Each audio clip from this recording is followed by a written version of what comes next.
Thank you. I should scold myself. That was my next comment here. This is the April 4th business meeting of the Arkansas State Highway Commission. I'm Alec Farmer, chairman of the commission. I appreciate everybody here in the audience and those viewing at home through our streaming service. Before we start the meeting, I wanted to remind everybody that speaks today to make sure your microphone is on and in front of you, so we can all hear what's being said, and the people live streaming can also hear us better. And then also, as we've been doing since COVID, would entertain a motion that we use electronic signatures for the signing of the minute orders. Got a motion? Do I hear a second? Second. All those in favor? Aye. Anybody opposed? We will continue on with that. Okay, I guess now we're ready to go over the approval of the minutes from the last meeting. That was in February. Has everybody had a chance to review those? And if so, I entertain a motion to approve the minutes. So moved. Second. Any other discussion? All those in favor, say aye. Aye. Anybody opposed? Okay, we'll move on to the reading of the minute orders. If you have any questions or comments, please identify yourself and we'll get those answered. With that, I'll ask Dave Parker, our Public Information Officer, to read the minute orders. Thank you, Dave. Thank you, Mr. Chairman. Minute Order 1 approves the actions of the Purchasing Committee awards.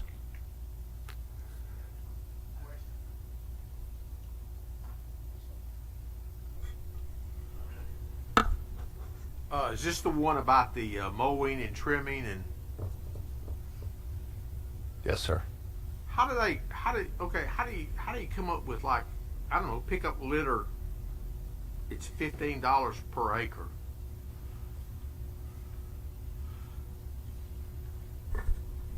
Okay, nobody knows. Commissioner Hake. All right. Commissioner Hake, that's the bid by the contractor to submit.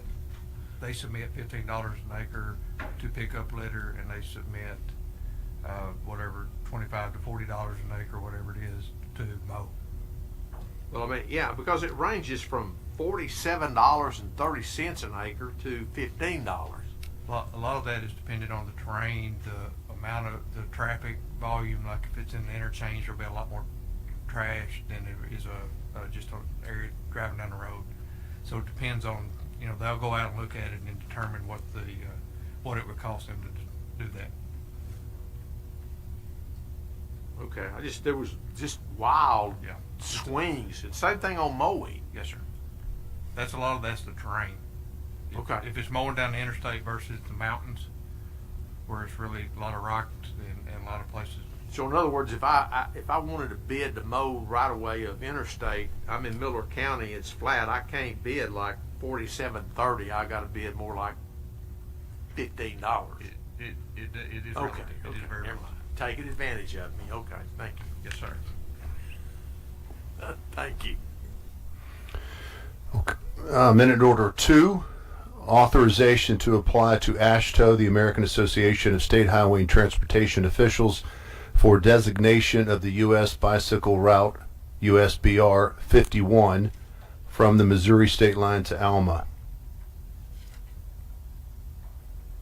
Minute Order 3, this minute order requests approval to request proposals to select consulting firms and, if needed, enter agreements with firms for on-call traffic data collection services as deemed necessary. Yes, sir. Our annual, I just want to know, because the expenditures apparently for 2020 through 2023 is about $1,263,000 a year, and we're saying it's going to go up to oh shoot, what does it say? 1.7 million, I believe. 1.7 million. Is that quite a bit? So 500,000. That's a pretty big increase percentage, isn't it? it is. So that's the top end. We want to make sure we have room there in case we do more counts in a given year. So we try to be a little more conservative with that number. Okay, because you had volume counts, you had 9,300 stations. We're dropping that to 9,000. Okay, classification counts you're going up on, and okay. But I mean, I just thought that's what is that, about a third increase? So are you looking at that backup sheet there? Yeah, right Yes, here. yes, sir. That So one. we're expecting, costs have escalated since we also, with inflation, since we went out last time. So we expect to see 25-30% increase because of that as well. Okay. Yes, sir. Okay, all right. That's just what I want to know. Minute order 4. This minute order simply declares a tract of land as surplus. This is in Independence County. Minute order 5 out of District 4, Sebastian County. This minute order calls for naming the Highway 10 bypass within the city limits of Greenwood as the Trey Burgess Memorial Highway.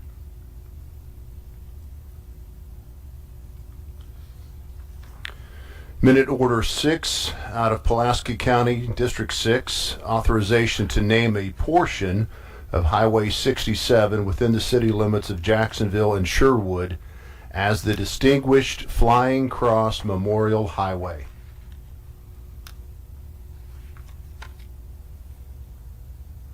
And the final minute order today deals with NEVI, the National Electric Vehicle Infrastructure Program. Yes, and I understand we've got a presentation today as part of the program later, so we're going to hold that one until after the presentation is made by the staff, if that's okay with everybody. That is it, sir. All right, thank you, Dave. Next up, we'll hear our Chief Financial Officer, Patrick Patton, come forward and present the good news on financial report. Hopefully good news.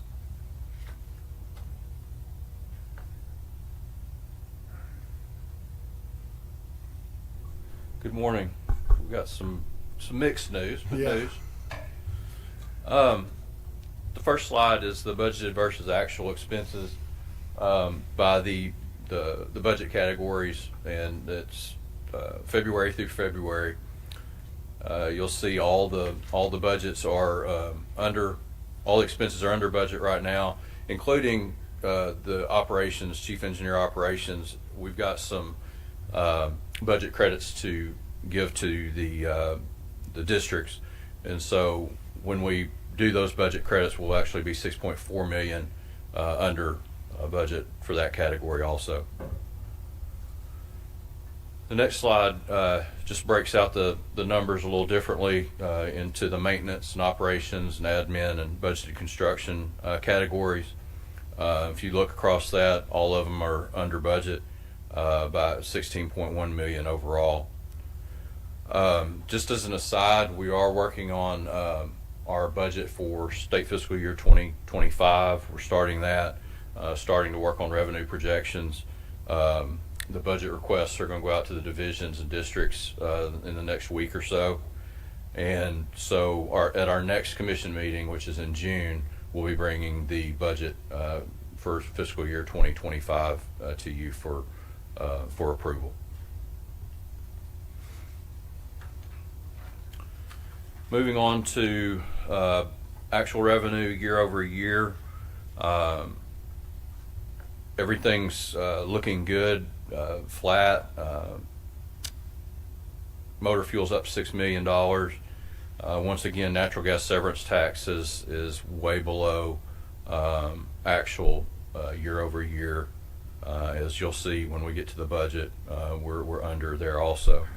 If you were to take all of natural gas just out of the picture, we'd be approximately $5 million over budget for revenues for year over year. If you look at the budget versus actual revenue, once again, motor fuel's up, Amendment 101 is down a little bit, and then natural gas severance once again is down $25 million versus what we budgeted. Once again, if you were to take that out altogether, it's not even a source. We'd be pretty much right on target on budget. If you look at Act 416 revenues, they're flat. 1.1 million up on motor fuel, a little bit up on the electric hybrid fees, and 1.5 million overall.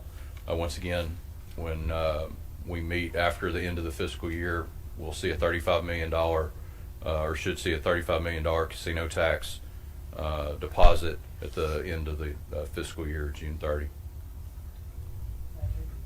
Yes. On the natural gas severance tax, couple of questions. Maybe explain to us what's going on there. Why the tax this year, but fiscal year is somewhat. What's the cause of that? And second of all, did we apparently we didn't see that coming because we budgeted. The first one, I'm going to pause on answering it. We've got a meeting with DFNA and the counties and others to discuss more at the end of, I guess, April 25th. There is concern, of what is causing it. I'm not, the best guess I could come up with is when you look at natural gas prices year over year or trends of them, it's about a year ago, or I think it was around $7 BTU. Now it's like 1 or 2. Oh, so okay. That's going to be one of the contributors. I don't know how much is being produced out of the wells. That could counteract if you had more coming out at a lower price. You're going to balance some of that out. But there is a big group of people. Gil and I'll be representing RDOT the 25th to talk through some of the concerns with that, and I'll make sure in June I'll pass on. Great. The second part of your question on the budgeting, it dipped a lot more than we thought. We actually gave it a 25% haircut from previous year that we had received. Really, it should have been a 75% haircut or more. So there really wasn't enough time to see this coming. It went from 10 or 12 million a month down to 1 pretty quick. Yeah.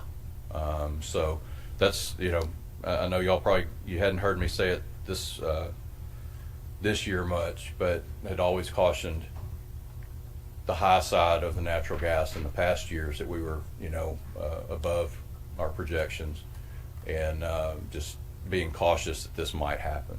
So. Okay. Thank you. But I'll put it on my radar for June to Be interested to know come that. back. The second slide of the budgeted versus actual revenue for Act 416 is flat. It's 1.5 million above budgeted. If you look at fuel consumption, gasoline's pretty strong over last year at this time. 26.5 million gallons above last year through February. Diesel's 3.7. Overall, 30.2 million gallons consumed over last year. And then the last slide, if you look at the rolling 12-month comparison of gas, diesel, and alternative fuels, it's up 2.6 million or 2.6% over the previous 12 months, or 58.2 million gallons. Yeah, I just had one comment here. I'm just looking at the 24 budgeted versus actual expenses. We're down 13%, and our revenues were down about 5.5%. So we're staying on top of that.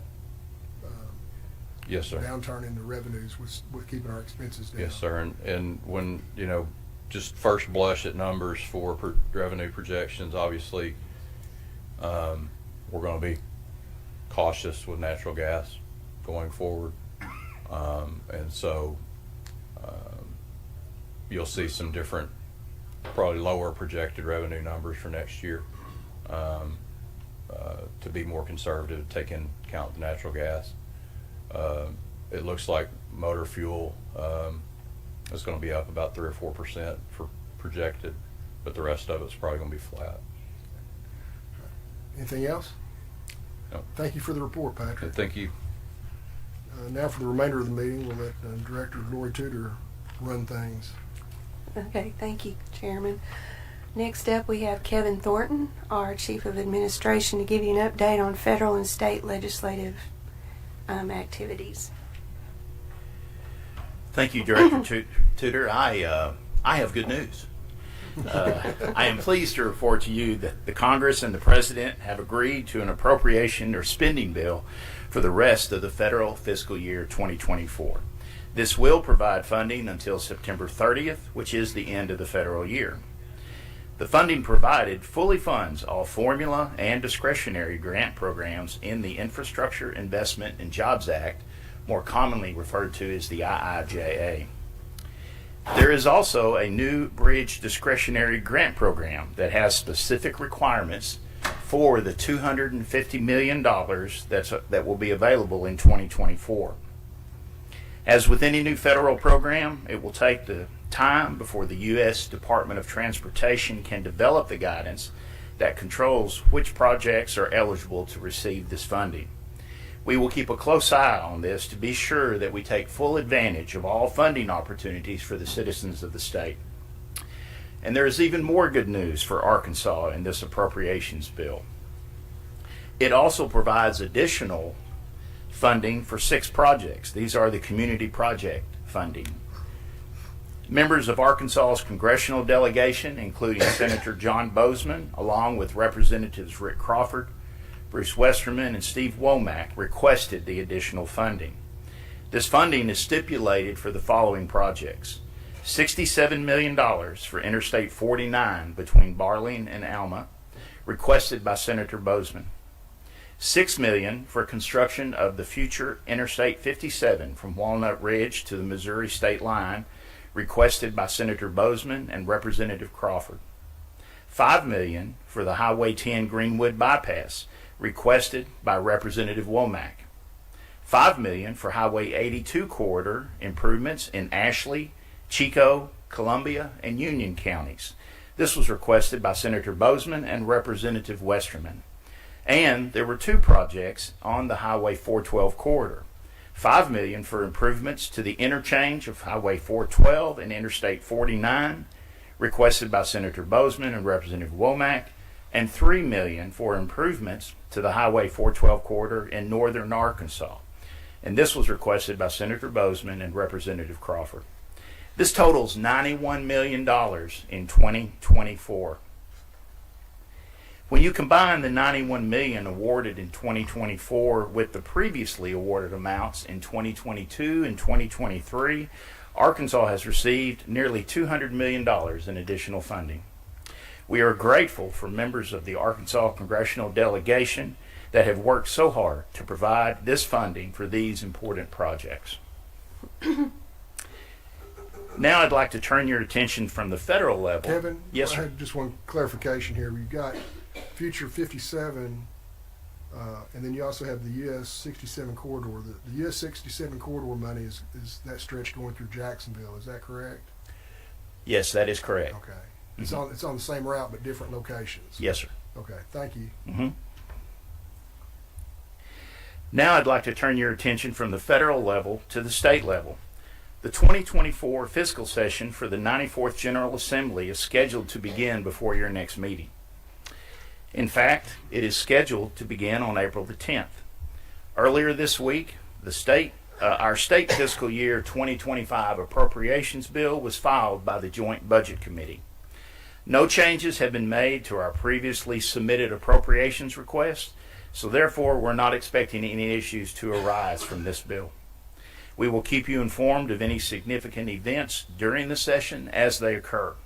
The fiscal session is anticipated to last up to 30 days, which would be until the 1st of May. Director Tudor, that concludes my report. Thank you, Kevin. Is there any questions? Kevin, I think we got some representatives from our congressional staff here. Could we recognize them since they've got played a significant role in helping us get some of these funds? Yes, I haven't. I They apologize. can, I haven't noticed. they can introduce themselves, I guess. Yes, if you would, please stand. This is unexpected, but my name is Jimmy Harris, and I work here in Little Rock for Senator Bozeman. And so,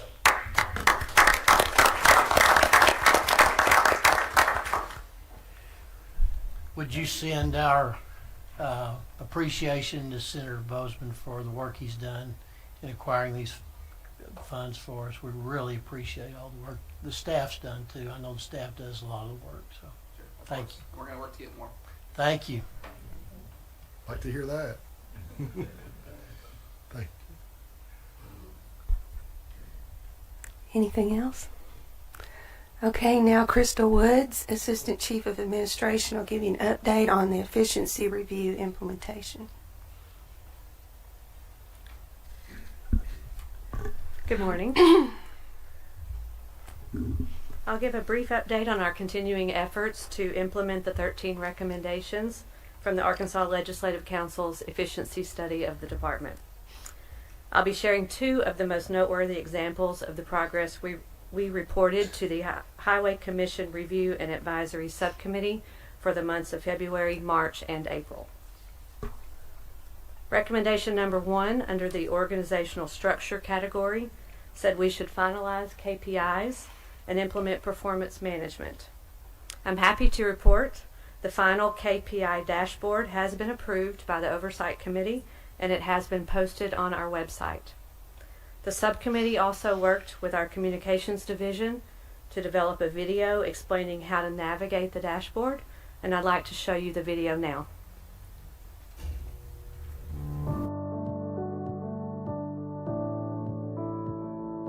What is transportation performance? Transportation performance measures the quality and effectiveness of our highway system using a variety of metrics. RDOT has created a dashboard for transportation performance. It allows you to see data including how our bridges and pavements are rated in accordance with Federal Highway Administration standards, the status of construction jobs across the state, and roadway safety data. To access the dashboard, go to rdot.gov, click in the search bar, and type in transportation performance, or go to rdot.gov/performance. The 3 gauges at the top of the page show condition ratings of our bridges, interstates, and national highways. Green represents good condition, orange is fair condition, and red is poor condition. To see additional details about a particular category, hover over it. Let's take bridges, for example. By hovering over the gauge, you can see that 3% of Arkansas bridges are rated to be in poor condition, while 97% are good or fair condition. What constitutes good, fair, or poor condition? Click on a gauge to view specific details. The dashboard shows similar data for interstates and national highways. Click on the gauges to read more and view maps for each category. RDOT uses federal guidelines to determine the condition ratings. Other features of the Transportation Performance Dashboard include Arkansas roadway safety information and construction job information. The construction job information shows the number of jobs and total dollar amount awarded for construction projects. Additionally, you will be able to use the construction job status tool, where you can view details about scheduled, under construction, or completed jobs across the state. Blue is for completed, red is for under construction, and green for scheduled projects. Click on any project to see details. The Transportation Performance Dashboard will be continually updated using the most recent data available. Over time, we plan to build out this dashboard with additional metrics. Our Transportation Performance Dashboard is yet another tool to help keep you, the public, informed. We hope you find it convenient, user-friendly, and helpful. We're here for you.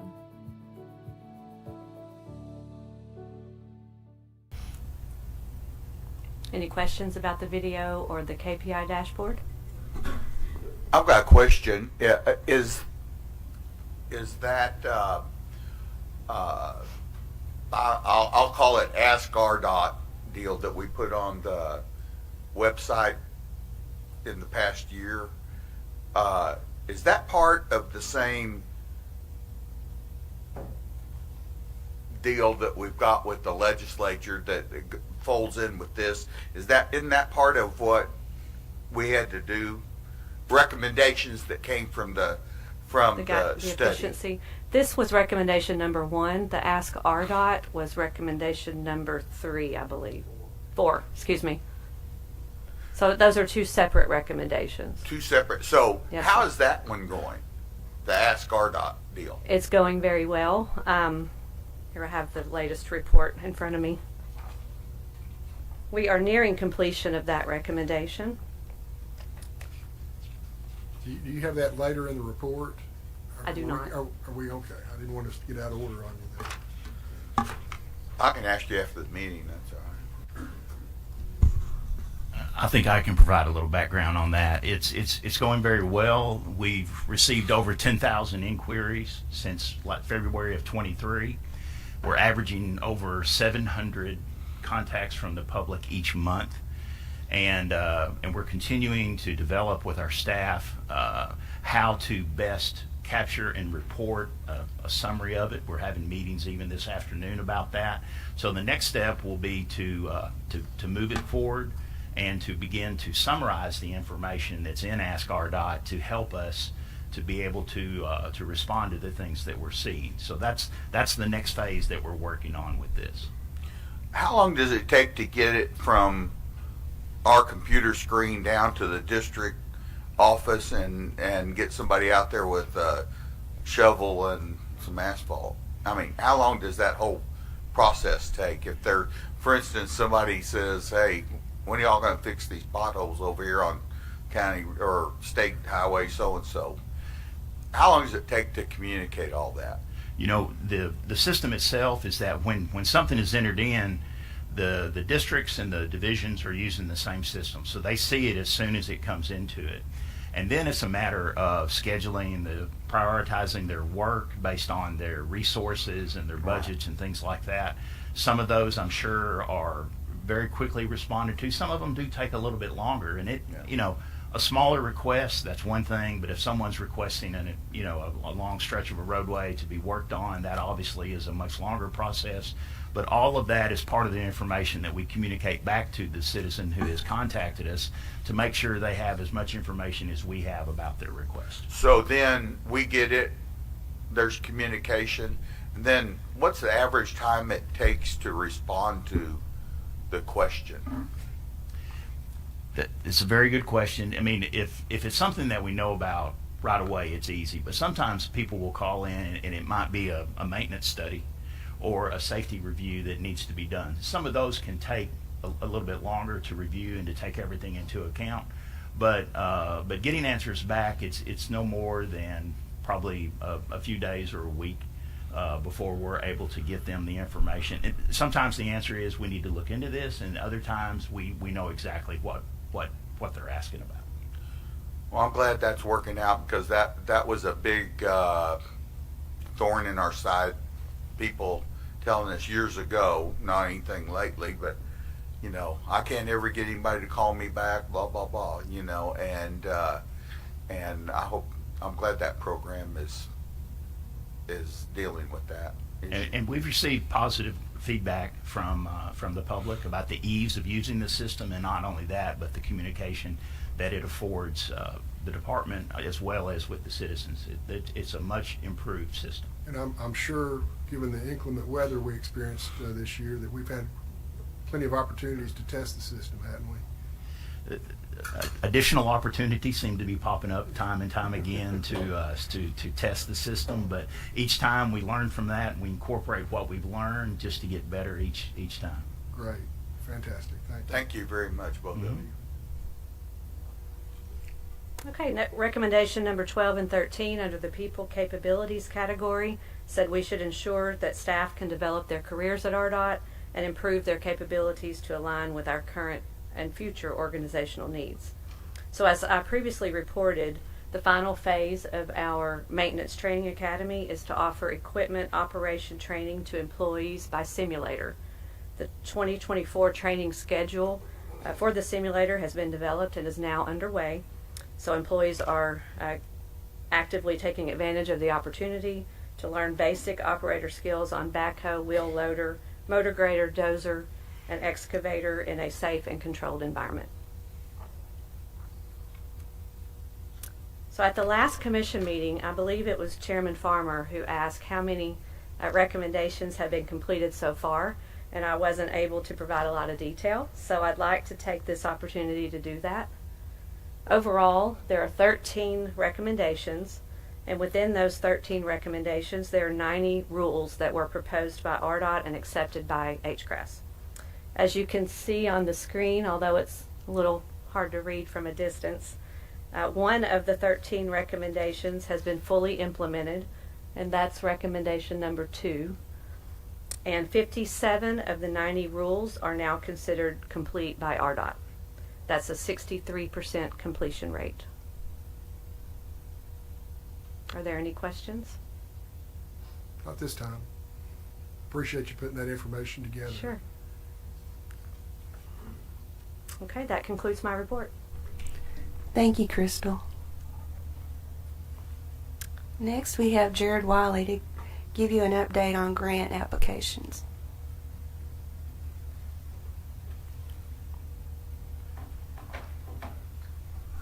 All right, I'd like to talk to you about a couple grant programs. The first is the Bridge Improvement Program. This is a different bridge program than the new one Kevin mentioned a few moments ago. Late last year, U.S. Department of Transportation released a notice of funding opportunity for this Bridge Improvement Program. Projects must be under $100 million to be eligible for this program. They made $2.4 billion available. In response to this grant opportunity, our staff began to reach out to Mississippi DOT to talk to them about a potential joint application for the Highway 49 bridge at Helena, West Helena, that connects to Greenville. Connects across the river. The STIP does include funding for painting and some rehabilitation work for this structure, but with more funding, we will be able to extend the service life of the bridge for about 2 to 3 decades. The bridge is 63 years old. It was built in the early 60s.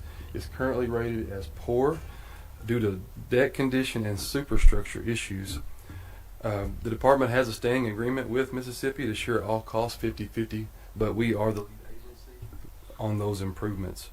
So the department is requesting your concurrence in pursuing this $43.9 million grant for this project. The next grant program I'd like to talk to you about is the MPDG, or the Multimodal Project Discretionary Grant Program. Funding was announced on March 26 for this cycle.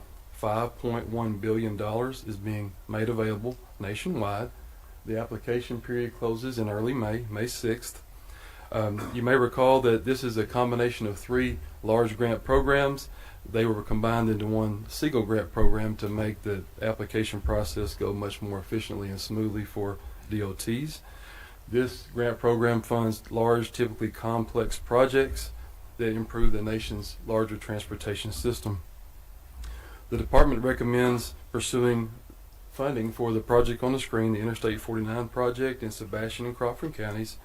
This project will construct about 14 miles of new location interstate, including a new river crossing over the Arkansas River. The current estimated construction cost for this project is about $1 billion. The project will be delivered in phases as funding becomes available. It's the staff's recommendation that we submit a grant for $150 million for this project. Okay, you've heard. I'm sorry, Director. I was just going to say, this is our 3rd try for this funding to put together the full funding package for I-49, that segment of I-49. And we've been working hard with the DOT staff to get this application to be as competitive as possible. So we're hoping that the 3rd time is a charm, and we'll be successful this time. Jared, is there a limit on those applications, an amount limit?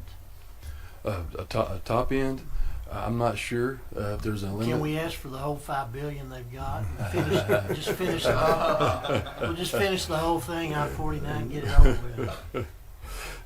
We're going to try to ask for as much as we need to be competitive there to get it done. How did we come to the number of $150 million? So the last ask was $100 million, and we've seen inflation. We had a workshop in January with the Federal Highway Administration, a risk assessment workshop, because this is such a large project. And out of that workshop, we realized that we have seen cost escalation, And so our current construction estimate's $1 billion. So we looked at potential future available funding, and we came up with that $150 million ask. Very good, thank you. Okay, Yes, sir. if there's no other questions, I think it's staff recommendation that we approve the 2 grant applications. Do Motion to approve staff recommendation. I hear a second? Second. Motion is second. Is there any other discussion? Hearing none. All those in favor signify by saying aye. Aye. Any opposed? All right, those are approved. Thank you, Jared. Thank you. Okay, now we have Kelly Wiley, Assistant Chief Engineer for Program Delivery. She's going to give us an update on bid lettings. Thank you, Director Tudor. Good morning, Mr. Chairman and Commissioners. Since your last meeting, we have had a successful bid letting in February. After having a few major projects in the last 2 lettings, the highlight of this letting is the amount of pavement preservation and bridge replacement jobs as we continue our emphasis on maintaining our existing system. As the Department's 2024 pavement preservation program begins to pick up steam out in the field, it is winding down from a letting standpoint. Over the past 3 lettings, the Department has awarded 64 projects, totaling $330 million, that will provide improvements to over 550 miles of state highways. In the February letting, we awarded 54 projects for a total of $154 million. These projects are shown here with state projects noted in purple, our county projects noted in orange, and our city projects noted in red. These projects include 23 state, 5 county, and 26 city projects. There are 124 bids submitted from 36 different contractors, and bids were received on all but 1 project. So the first project I want to discuss with you will replace 3 bridges on Highway 82 in Columbia and Union counties. In addition to replacement, these bridges will be widened to 4 lanes with a painted median in order to facilitate widening of this corridor in the future. These improvements should be completed in the next few years. Moving north into Lonoke County brings us to our next project, which will resurface Highway 381 between Highway 70 and Highway 232. This work should be completed this summer. In northwest Arkansas, this $5 million project will resurface Highway 71 between Highways 170 and 71 Business in Washington County. This work should be completed by the end of this year. And finally, the last project I will discuss brings us back to central Arkansas, and it will resurface Highways 60, 64, and 65 Business in Conway. Work on this project will be mostly done at night to reduce traffic impacts, and like most of our other pavement preservation projects, this work should be completed by the end of this year. Looking ahead, there are currently 29 projects totaling approximately $80 million in our upcoming April 10th letting, which will wrap up the majority of our pavement preservation program for this year. And this concludes my report, Director Tudor. Thank you, Kelly. Any questions? Not a really question. I think it's just a comment here, and something we may look at it for a future meeting possibly, is these projects take a long time from inception to bid letting and completion. And I think sometimes people don't understand everything that goes into that process, from a concept coming from a community for a project to doing some preliminary work, then going to the public hearing process, the environmental process, all the things that go into it. And all these things have to have their own time frame. I think it'd be helpful maybe for one future meeting to maybe just kind of go through the process of how an idea in a community becomes a project, so everybody can understand every hurdle that we have to go through, especially when we're widening a project. We can have an existing highway, and as long as we stay on that existing right-of-way, we're okay. But if we go widen that 1 foot beyond that right-of-way, the whole process has to start from day one. And these projects just take time to do them the right way. And I think it'd be helpful that maybe for the commission, as we hear from constituents, and just the general public, if they knew a little bit more about the overall process that goes into this, because these projects don't happen overnight. And I know a lot of times communities can argue over something for 2 or 3 years, and then when they come to a consensus, they expect us to start the next day, and it just doesn't work that way. But I appreciate the work you've done on this, and like I said, I think that might be helpful in the future for us. Well, thank you, Chairman. And every time we hold a bid letting, to me, it just shows how much how hard our staff has worked to get it to the point to let it to contract. And the amount of work that goes into that is tremendous, and our staff does a phenomenal job. There are so many aspects to getting a project from start to completion. And the fact that every time you see one of these bid lettings and you see all those projects and you see that amount of money going out into the state, in my mind, it's something to be celebrated. It's almost a miracle that we get anything ready to go in this day and time with all the regulations and the things we have to deal with and the public.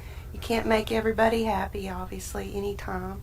So it's a tightrope that we walk, and I commend the staff, and I'm very proud of the work we do. And I've gotten compliments from others that say, how are you getting all this work out? Right. Other state DOTs really struggle sometimes getting the work out, but we seem to get it out. Some people don't appreciate all the hurdles you have to jump over or jump through, including individual utility companies when you do a widening project and you have to work with them, the federal guidelines that you have to work through. So there's a lot that goes into these projects that I think the average person doesn't really understand the time it takes, and the other entities you have to depend on to work with to get things accomplished. So I just think that might be helpful for us in a future meeting.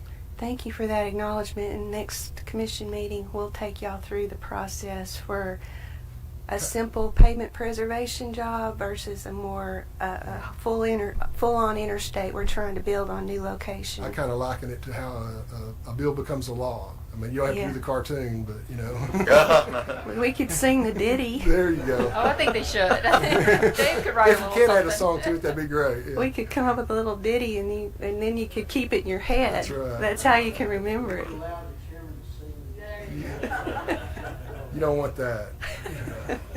Thank you. Kelly, I got a really elementary question. I'm almost embarrassed to ask it. But on this one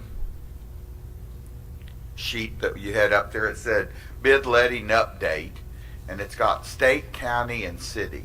Right. What? Give me an example of a city project that's included in this. I don't understand. What is this? A city street that are getting funds from us to? Tell me how that. Yes, sir. So how that happens. In fiscal year 23, for our state aid and city aid program combined, it was about a $40 million budget. And so our city aid jobs, it's a special set-aside funding where cities can use those funds for city street overlays or resurfacing, and the same for the county for their county roads. And we do the work. We bid it out. Or bid it out. Yes, sir. Yes, whatever. Yes, sir. We have a whole state aid division that takes care of these projects for cities and for counties, and then we let the work, we inspect the work, and this is all based on that that funding that was set aside for the counties years and years ago, and the cities through issue 1. So, but this is over and above their 15% that they get turn back money that they can use for projects like this. This is over and above that. It's a specific program for cities and counties that we administer, and it goes along with everything we do on the state highway system. Now I know. And how much do we spend for city projects a year on average? So we'll budget around $20 million for city and $20 million for county, and that's of course the budget. It just depends on how the bids come in and how they choose to spend those funds each year. Mm-hmm. And I guess all the cities probably, you have each one has to make a formal request for that. That's correct. Do you usually have more requests in terms of dollars, and you have dollars available? I don't have Director Tudor. Yes, there is a state aid city street committee that they apply to, and that committee is the ones that select the projects, the funding for the projects, and that's passed on to us. We're not involved in the project selection.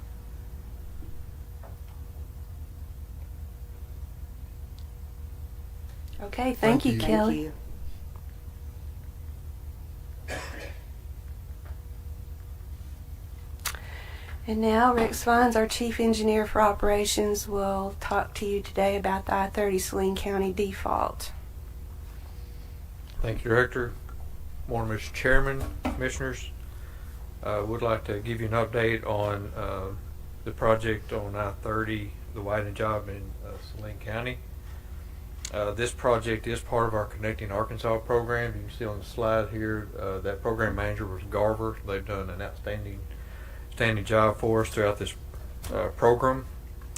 Construction inspection is Jacobs, and the contractor is Johnson Brothers Corporation. This project stretches from approximately log mile 110 to log mile 116, and the purpose is to rebuild 3 interchanges along the I-30 corridor. Also builds 4 main lane bridges and widens I-30 to 6 lanes down to Highway 70 using Portland cement concrete pavement.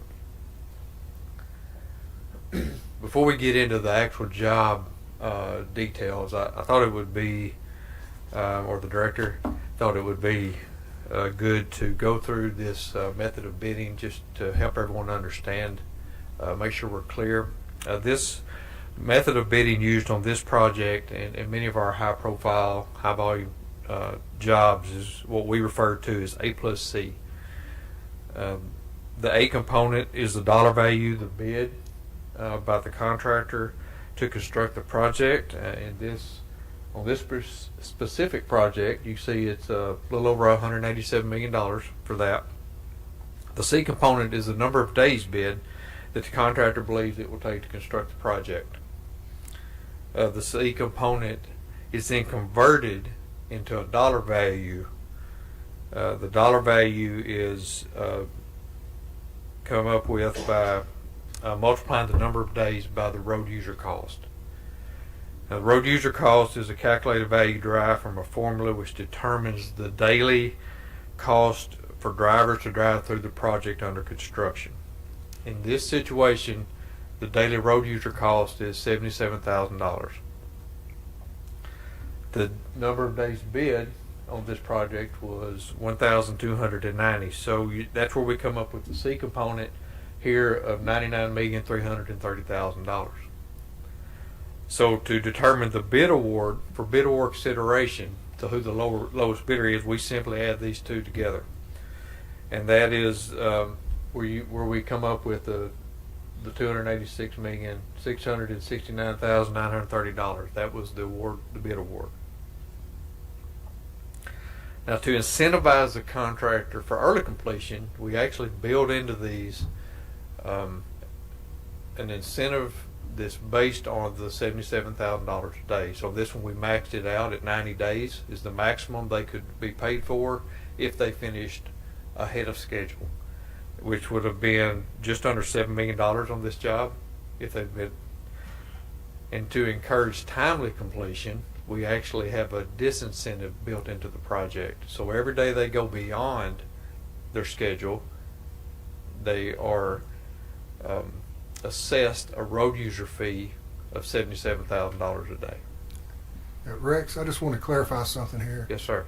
The bid award consideration, the $286,669, is what we use to compare the different bids because it has that time component in it. That's correct. The actual bid awarded was the $187,339.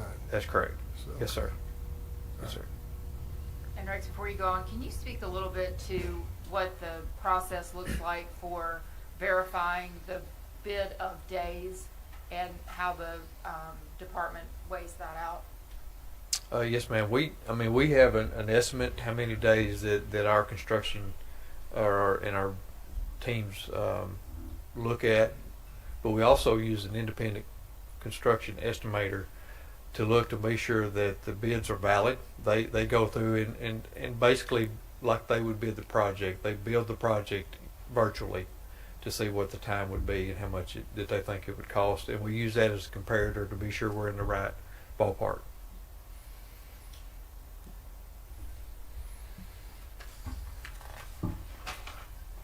Okay. Just moving on to the project timeline on this job. As you can see here, it was the project was let in late 2018. The work order was issued on February 7th of 2019. Johnson Brothers Corporation originally bid 1,290 days to complete the project. The original completion date would have been November 18th of 2022. And we have, through change orders, we've had some situations on the job that were unexpected that warranted additional time for the contractor. We have awarded 155 additional days on the contract due to these changes. And so that extended the estimated completion date to April 20th of 2023. And so their contract time expired on April 20th of last year. Since that time, we have been assessing their daily road user cost of $77,000 a day plus a liquidated damages fee of $750 a day. The liquidated damages is a recovery of our staff cost for being at overtime for additional days, and so that's also assessed to that. They are currently operating under a recovery schedule that we have reviewed that changes the estimated completion date to December 13th of this year.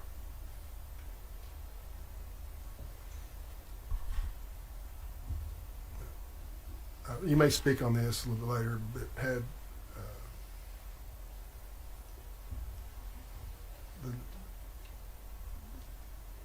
current completion date is December this year, right? Yes, sir. So if we had to replace them, there'd be a large window there that we couldn't do any work for That's up correct. to 90 days. Yes, sir. We would lose during the construction season. Is that correct? Yes, sir. That's correct. Okay. Yes. All right. Thanks. Moving on to the project financials. Excuse me. Current project status as far as money is involved. The original bid amount plus agreed upon change orders has placed the contract value at a little around approximately. I used all three adjectives, didn't I? $190,600,000. The contractor has earned or completed the work valued at $150,300,000 approximately. We have withheld by the road user cost and the liquidated damage, we have withheld approximately $25,800,000. The contractor has been paid to $124,500,000, and I would say they have not received a positive estimate since last April. So, Rex, are we up to date with subcontractors? yes, ma'am, to our knowledge, yes. Okay, just kind of where we are today. Just prior to your last commission meeting, we sent Johnson Brothers Corporation a letter putting them on notice that we would be recommending default of this contract to you in the February commission meeting. In that notice, Johnson Brothers had 10 days to respond with a remedy for the lack of progress on the project. And since then, Johnson Brothers has responded. We've been in close communications with them and their surety to determine the best path forward. Johnson Brothers and their surety have agreed to the terms that we presented to allow them to remain on the project. Those terms were that we would not alter the original contract, specifically concerning the assessment of road user fees and liquidated damages. We did put a requirement that the current project superintendent would remain on the project until completion, as we've seen positive impacts from him being there. We are requiring weekly meetings with executive leadership. That would be mandatory, as well as continued dedication of resources to the project. Excuse me. Johnson Brothers has provided us with a resource-loaded schedule that we feel is feasible to complete the job by the end of the year. And Johnson Brothers has significantly increased their resources that they're dedicating to the project, and all this is since the letter that we would recommend default. So we have seen since January about 160% increase in man hours alone since January. So significant for us, especially this time of year. We've witnessed a much more focused and intentional effort on the project. Some notable increases on the project is switching eastbound traffic off of the old pavement, so we're wholly on new pavement. The westbound is mostly on new pavement, just a short section on the west end that still lacks. And then, so these switches have opened up a significant portion of the job to finish, and they've attacked it with much more effort. As I mentioned earlier, we've been meeting with our Chief Operating Officer on the project management weekly to ensure that our expectations are clear, that goals are being met, and we will require the surety agent to attend these meetings in the future. That way he knows the status of the project at all times. In summary, Johnson Brothers is working at a level of effort that we feel is satisfactory and will complete the project by the end of the year. Our primary focus has been project completion and relief to the traffic, and we feel like with their current level of effort, this is the best move forward. So my recommendation, Mr. Chairman, to the Commission would be that you would defer action on the previous recommendation to default. Hey, Rex, I may have some questions here. I know I have one comment or question. Absolutely. Last meeting, it seems like we were looking at a completion date of spring sometime between April and June of 2025. Yes, sir. So the work that they've done in the last month has increased that to a reasonable expectation that we can get done before the end of the year. Yes, sir. Okay.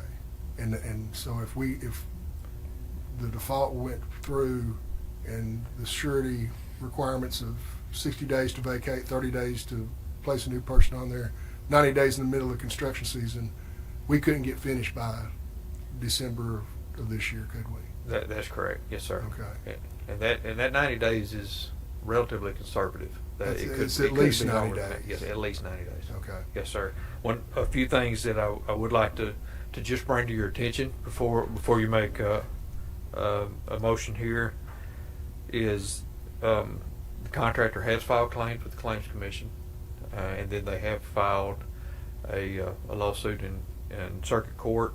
So, and both of these are over days assessed on the project. As you can imagine, at this level of road user cost and this level of money, we will be fighting with them for a while, probably. So the number of days on the project could change depending on the outcome of that. Also, they have submitted a request for additional days for delays they claim they experienced during COVID, and we're reviewing that now and hope to have some answers on that soon. Excuse me. And we expect additional requests for days to come for other items on the job. So all those things could cause the number of days to vary in the future, but at this time we still would recommend deferment of action. Yes, sir. Okay. If there's if there's no other questions, I would just say that we continue to defer and there's no action needed by the commission at this point. Okay. We will defer to the next meeting or a special meeting if it's necessary. Yes, sir. Thank you. Thank you, Rex. Thank you. Is that it? Maintenance.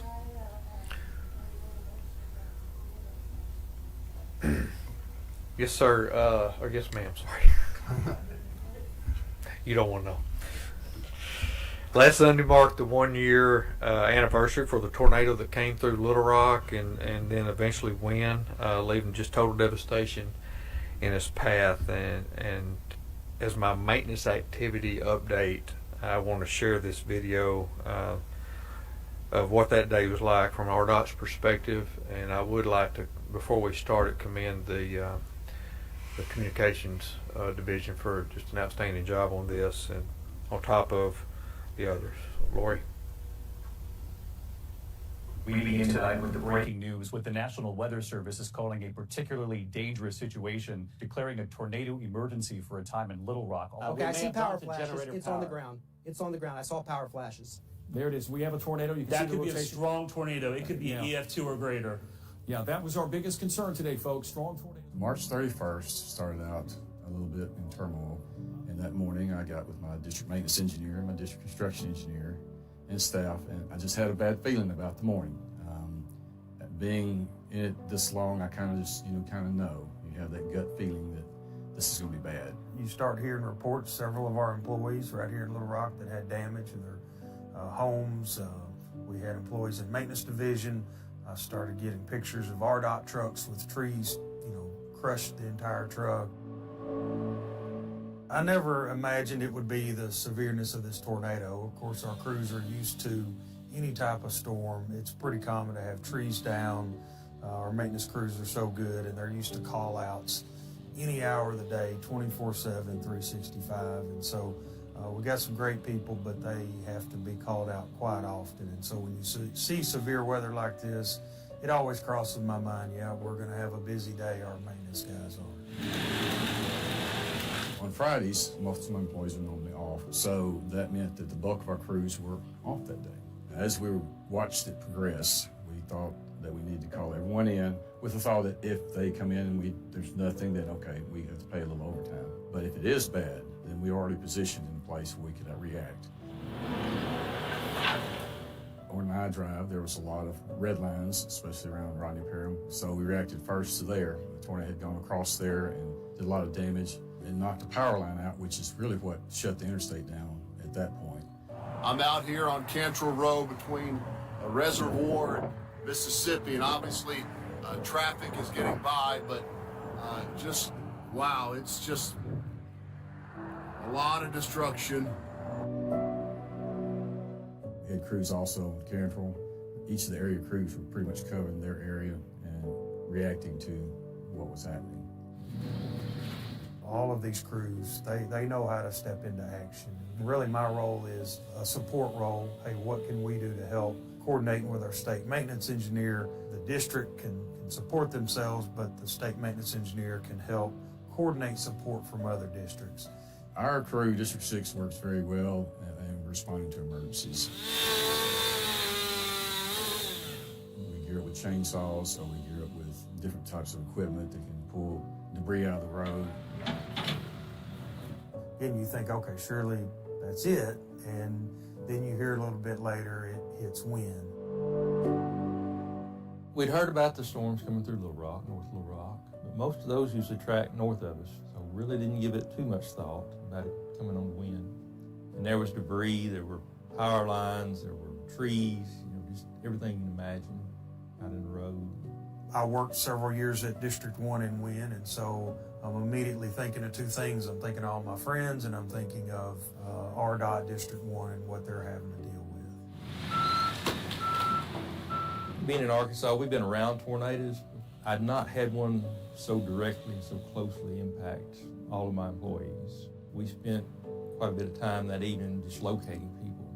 District engineers from 10 and 5, the neighboring districts, were calling, what can we do to help there in Wynn and around the state?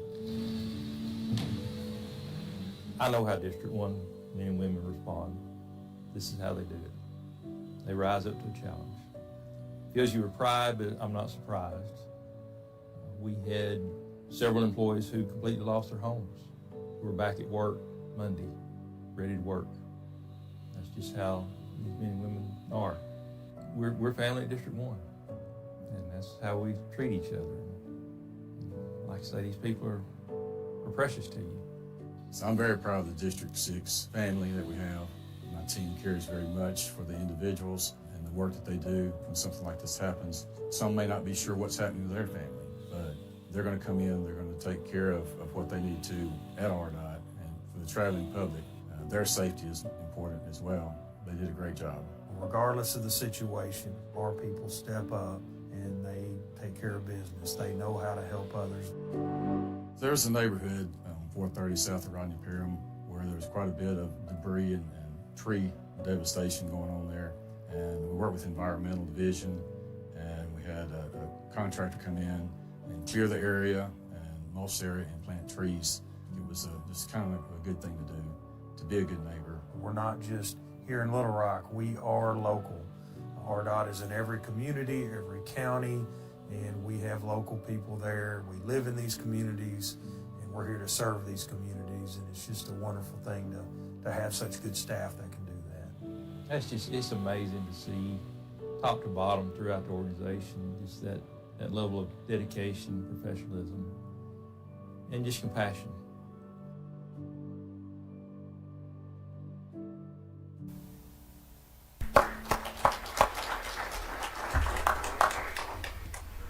Mr. Chairman, you know, RDOT staff and maintenance workers respond around the clock.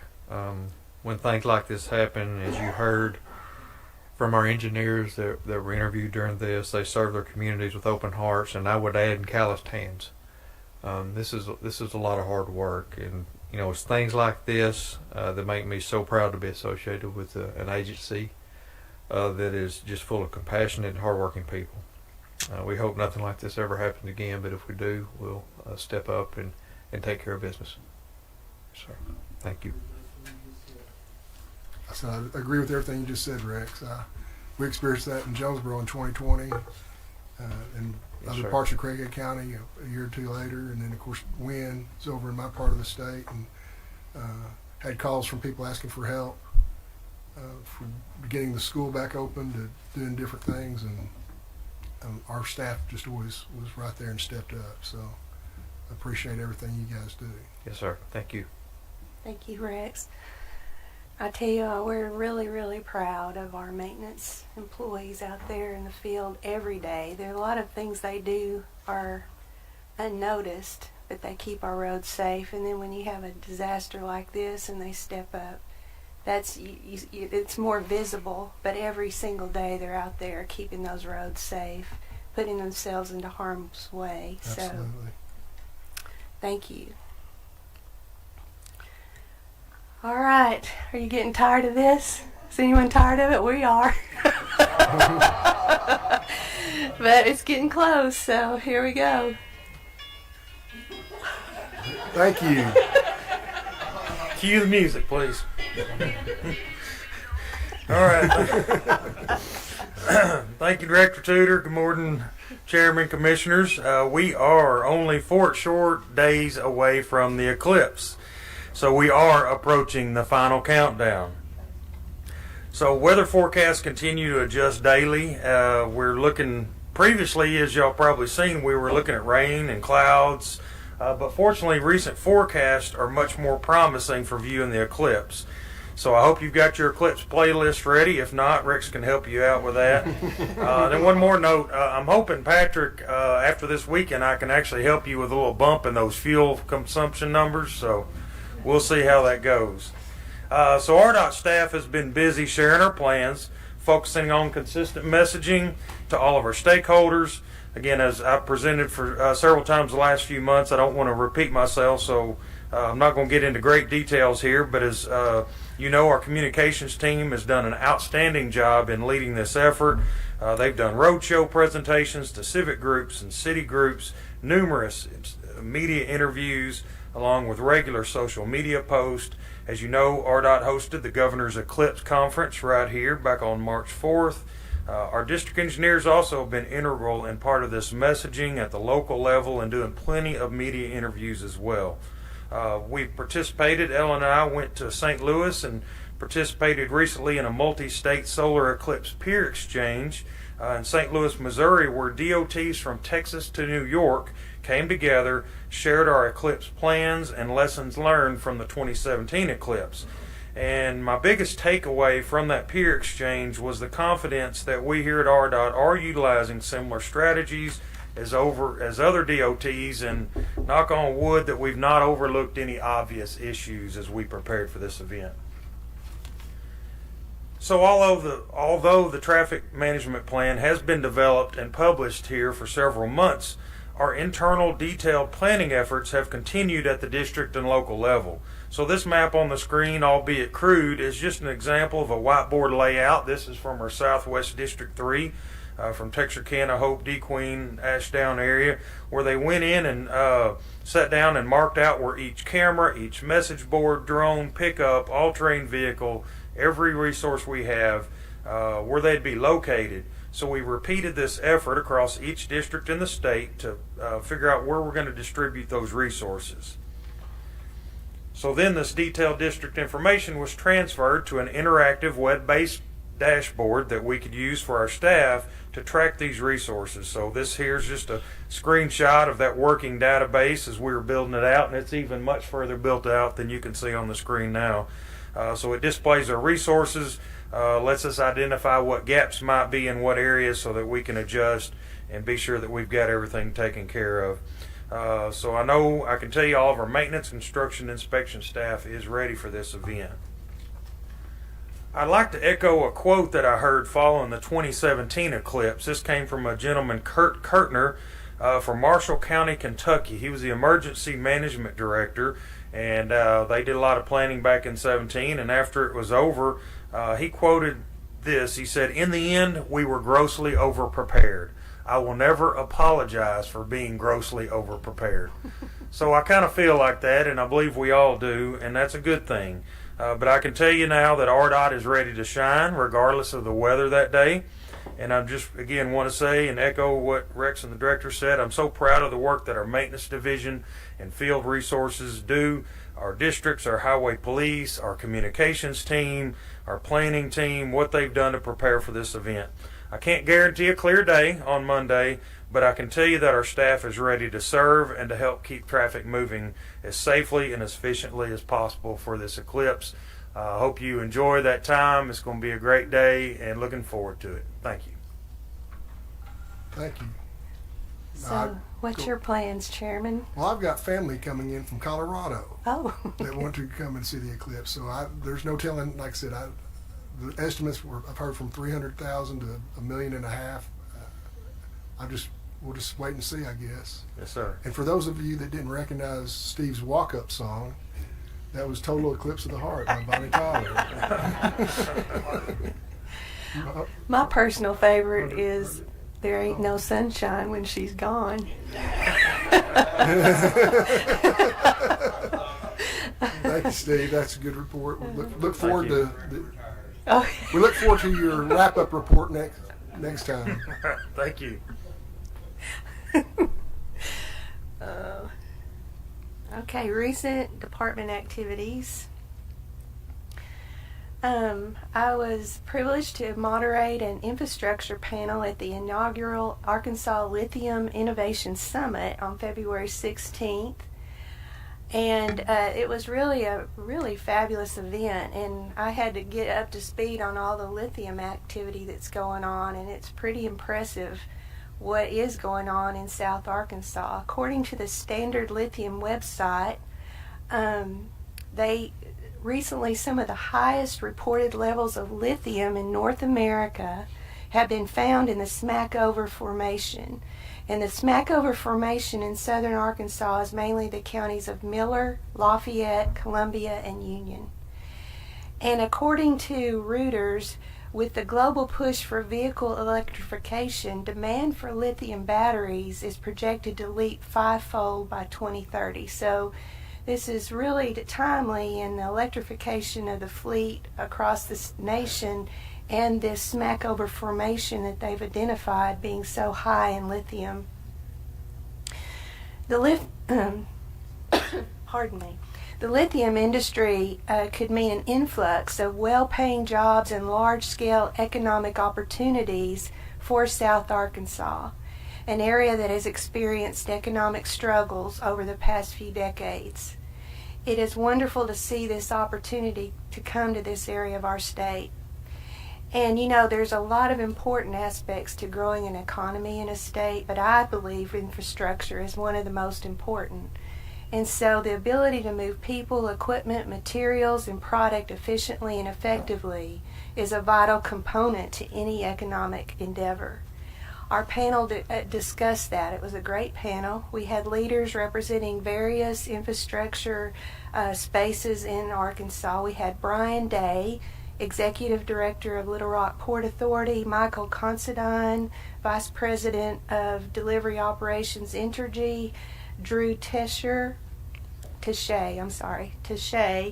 who's with Union Pacific, Jared Mounts, who's with J.B. Hunt, and Ward Wimbish, which was with the Port of West Memphis. It was a great panel. And we just discussed the importance of infrastructure and what that role would be in the lithium industry. And we received a lot of positive feedback from that panel. I thought it was a great discussion. I just reported on our progress in the grand scheme of things. We've been working with the industry to identify improvements that are needed in that area to support the lithium mining activities. And that would include number of wells to be drilled, the equipment and materials to be hauled, all those things. We're coordinating that with the industry to see where do we need to focus any improvements in that area. I also reported on RDOT's national vehicle electrification efforts, and we're going to talk about that here in a minute, the National Electrical Vehicle Infrastructure Program, and getting that fully built out, those infrastructure charging stations to support the electrification of our fleets. So it was a great conference. I don't know how much you've heard about lithium. I'm sure Commissioner Hake has heard more about it than anyone, but it's coming, and it's really going to be something to watch and see it unfold. Jared, he went to, and the commission, I only think two of you were able to go. Was it Murray, Commissioner Holder and Chairman Farmer were able to be there for the Leadership Arkansas Class 18. That we've been doing this for years, going and talking to this group. It's a 9-month program for these leaders across Arkansas to network, learn, and develop their leadership skills. And so we go and we talk about highways, and we do a mock exercise of developing a STIP. And who better to do that than Jared Wiley? And he did an absolutely phenomenal job. I wasn't there to witness it, but I've heard from so many people how well he did. And we're just, what were you calling him? He was a natural. I don't know how many people remember the old Phil Donahue show. Oh yeah, Phil Donahue's show. But he was walking through the audience and handing the microphone out. He did a great job. Appreciate you, Jared. It's one of, everyone has their strengths, and he just has the strength of connecting with people, and obviously it went really well. So, sorry, but it's probably going to be on you for the rest of your career. Randy used to do it, and he did a great job, but you were right there with him. It's hard to fill Randy Ort's shoes. It's in good hands. It's in good hands. With Jared there. So. The Arkansas Governor's Conference on Tourism, that was a great event. It was so well done, and we got a lot of ideas for our SASHTO event. It's coming up in August, but anyway, really it's a great event. Me and Jared went to that, and I was on a panel to discuss the solar eclipse. And it was just a great conversation. We just talked about how to prepare individually. If you're going to be out there, if you're going to have to travel that day, be sure to put, water, and be sure to have your gas tank filled up before you go anywhere, maybe earlier in the week, because there might be a strain on gasoline. All those things, and just to be ready. And we talked it over. And of course, A.J. Gary, he's right in the middle of all the planning on making sure everything's being thought of. He's doing a great job. So that was a great panel we were on. And pardon me. And then I went on March 1st at Commissioner Gibson's request to speak to the Chamber's first Friday breakfast. It was very well attended. We talked about I-49 among other projects in the area. It's always great to go to Fort Smith. They're so welcoming and glad to hear about anything that's going on in their area, and enjoyed it. Then after we finished our breakfast, we went on down the road to the Greenwood Bypass groundbreaking. And that was a great event. Those folks in that area are so excited about this project, so thankful for the project. It is a partnering project where the city came in and doing all kinds of different things to accelerate construction of that work, and we just had a great day of celebration. We had Congressman Womack, Senator Stubblefield, Representative Johnson, Commissioner Gibson, and then Greenwood Mayor Doug Kinslow, as well as Dane Burgess. Dane Burgess is the brother of Trey Burgess, which y'all just named this new segment of Highway 10 after him. The Burgess family was very involved with donating right-of-way and promoting this project. And Trey passed away, unfortunately, a few years ago. And the family wanted to, as a thank you to the family for all they did to make that project a reality, the city wanted to name that after Trey Burgess, who as a memorial highway. So the Burgess family was there. It was very touching. It was a great day just to be there.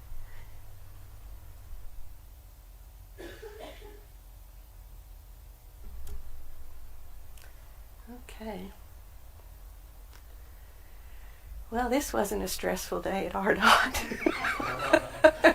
Just, business as usual. You had the governor coming in to do a press conference, and it really went well thanks to our staff. Everyone stepped up and tried to make it the best it could be to welcome the governor, as well as a lot of her cabinet came.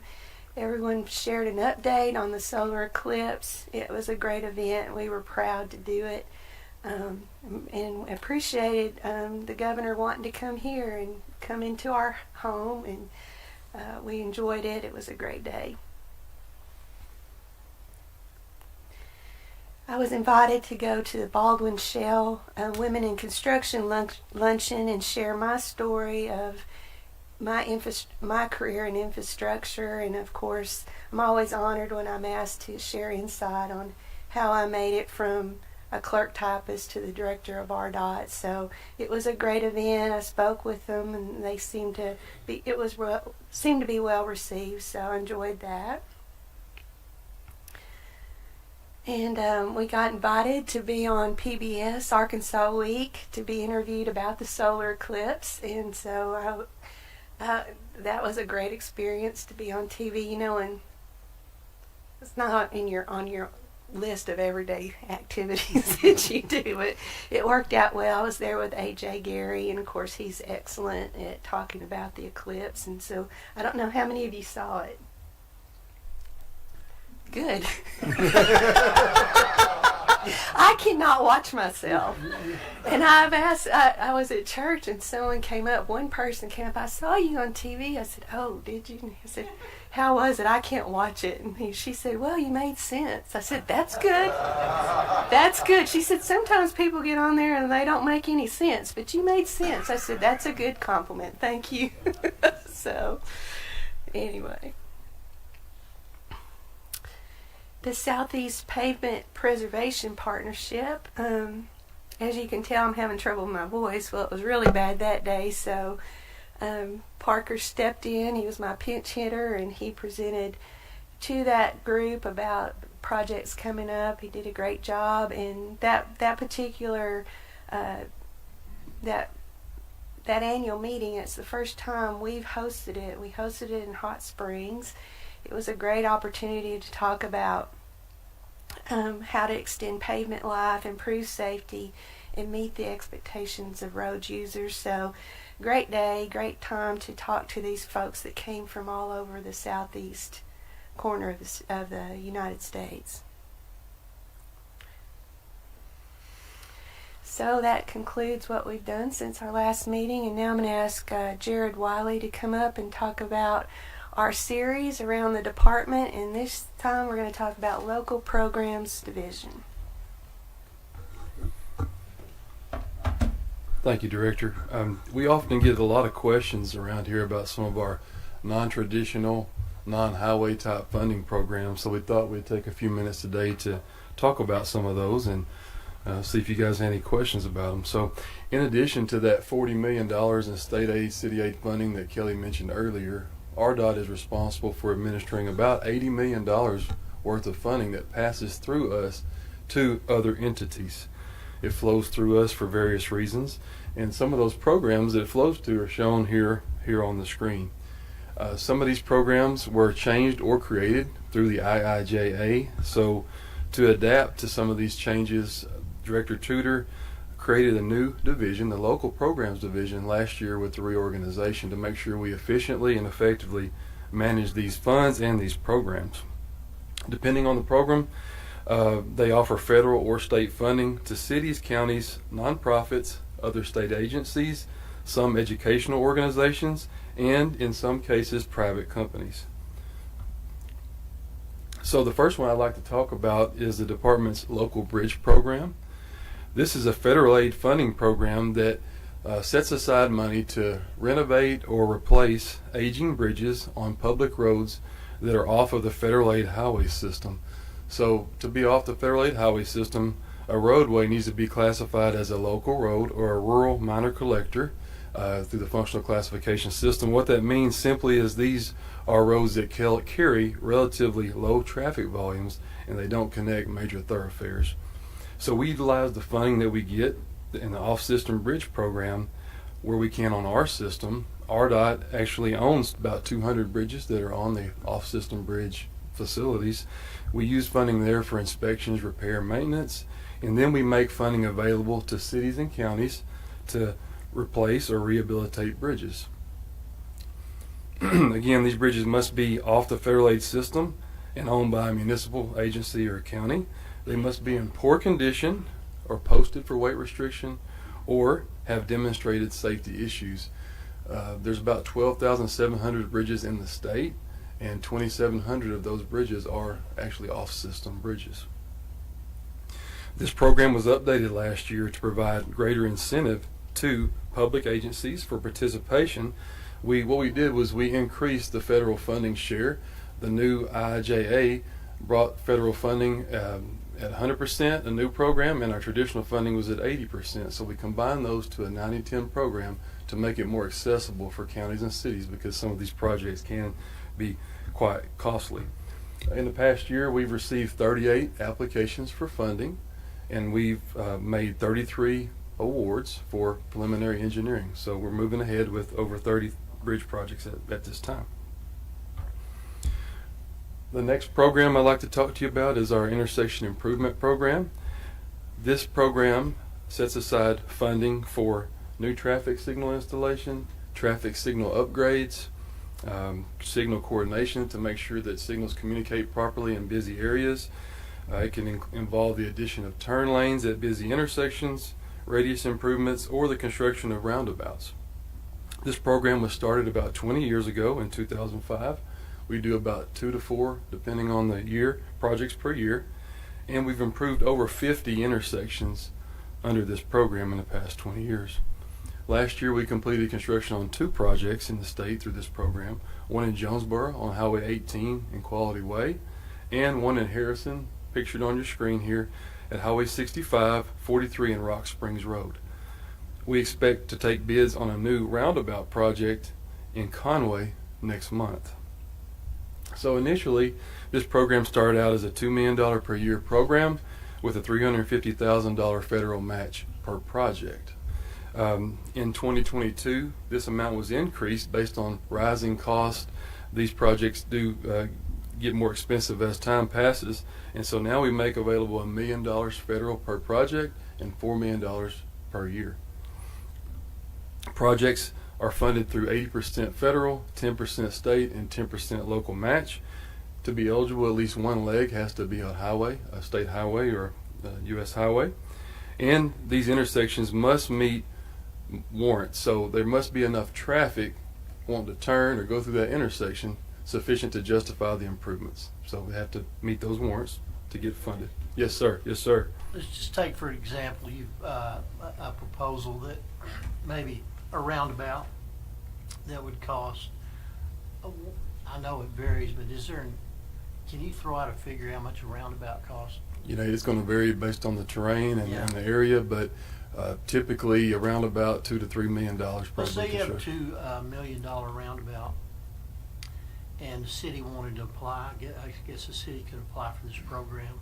How much could they potentially receive from RDOT? From RDOT. So and then through this program. Yes, sir. 1 million federal, and then 125,000 state. So we could help them get there. Yeah. Okay. Good. Yes, sir. The projects are awarded on a first come first served basis, and they can be submitted year round. So anytime anybody has a request, they ask us, and we do get requests often. Yes, sir. There is currently a backlog of projects, and I think we have about 20 projects that are being developed at this time. So another popular program, two popular programs that we have, I'll talk about them here together because they're very similar, is our Transportation Alternatives Program, or TAP, and our Recreational Trails Program, we abbreviate as RTP. I mentioned before we love our acronyms. You may hear me use those, but those are the programs. These are both reimbursable type grant programs that provide pedestrian, bicycle, non-traditional, non-motorized improvements to highways, city streets, or even in new location areas where maybe new trails are being built. These programs fund construction, and they started in the federal legislation in 1991, so they've been around a while. We've been administering these programs for over 3 decades. Eligible projects may include just a couple of tidbits here: sidewalks, bike lanes, pedestrian and bicycle signals, lighting, other safety related features, the conversion of old railroads to trails, streetscaping, rehabilitation of historic transportation facilities such as the Saline River Bridge in Saline County that's being renovated through these programs on the Southwest Trail, and turnouts, overlooks, trailhead facilities, and viewing areas are also eligible activities. Sponsors apply for these funds through a competitive application process each year, and it's open typically 3 months in the spring. It's presently open now. It closes May 31st. State DOTs, RDOT, we're not eligible sponsor for TAP funding. So the next slide shows who is eligible. It's a neat graphic. So local government agencies are eligible: cities, counties, towns, transit agencies, public land agencies, schools or school districts, metropolitan planning organizations, or some private nonprofits are eligible sponsors. The maximum federal aid funding request each cycle that we make available for a single project is $500,000, and projects have to request at least $20,000 to be considered. We recently made a change to this program. Typically construction only was available for funding. We're now making funding available for all phases. So similar to the local bridge, some small cities may not have funding to start a project, so now we can provide funding to help them do the engineering work necessary to get a project off the ground. This program, both of these programs, I want to make sure we understand they're reimbursable programs. So similar to how our highway construction program works, no federal funding is provided up front. The local sponsors, in this case, pay for all the bills. They pay for the construction. They submit a reimbursement claim to us, and then we ask the Federal Highway Administration to reimburse the individual there. Jared? Yes, sir. Hey, all the programs we've talked about so far in your presentation, those are all restricted funds. They can only be used for those things and not for highway construction or road construction. Is that correct? Yes, sir. The intersection improvement program, we set aside a little bit of regular highway, but the rest of them, yes, they're dedicated solely for that purpose. 80% to 100% federal funding. Yes, sir. Yes, sir. Thanks. And then on this, it's reimbursement 80%. It's reimbursable. One thing I wanted to note: recreational trails program. It's a smaller portion of this pie. It's about $1.5 million a year, but these projects are eligible for in-kind match. So if a city comes to us and says, I can't afford to match this with cash, but I have some labor or some materials I want to donate or right-of-way potentially, that can be considered for in-kind match in lieu of cash. We do request a 1% administrative fee from the sponsors. That helps just to pay our staff to administer the program. Okay, and then just a quick summary here. Our staff has really developed some nice informational sheets. We take these with us as we go to conferences and seminars and talk about the funding programs we have available that help our local partners out there. They're also on our website. I'll show you that link in a minute. Okay, moving on to another neat program we have. This is the Arkansas, it's a mouthful, Arkansas Commercial Truck Safety and Education Program. We know it here by its acronym ACCEP. It provides funding for the advancement of roadway safety through the trucking industry, for regulatory compliance, training,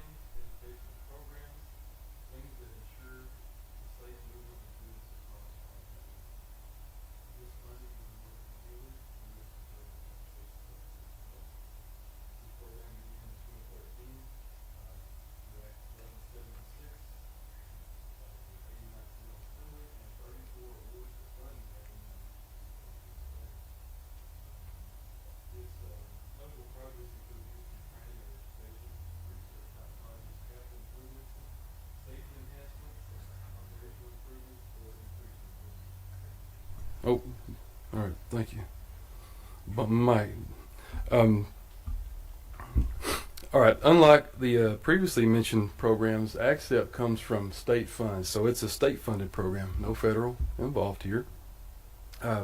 It's funded with that first $2 million collected annually from a registration fee increase that was enacted back in 2013 for trucks operating in the state. No funding match required for this funding. On the screen, you'll see a couple of projects that were funded through the program.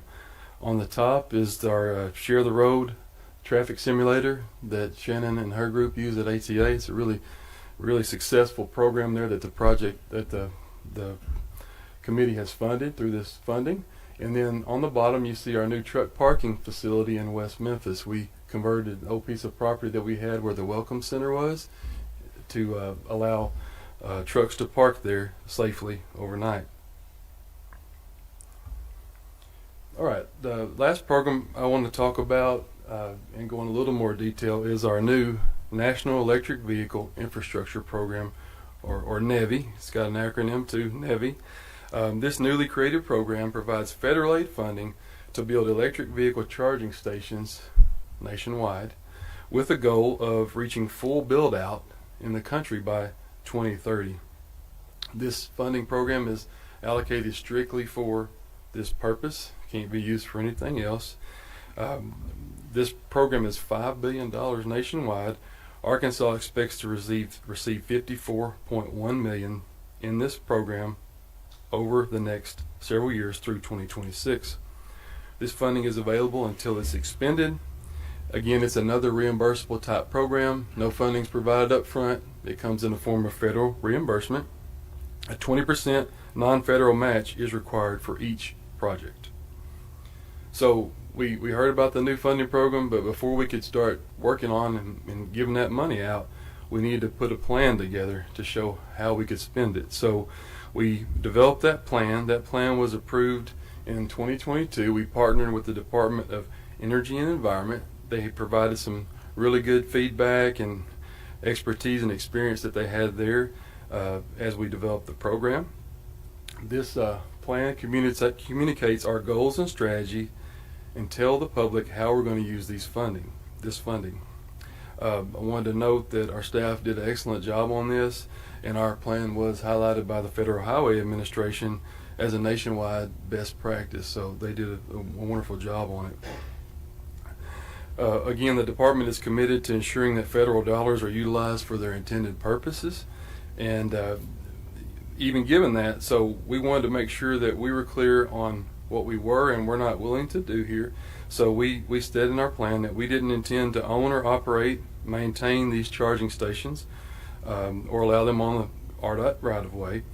And we made it clear that we were going to use private funds to match. No state highway dollars would be used to match these federal funds.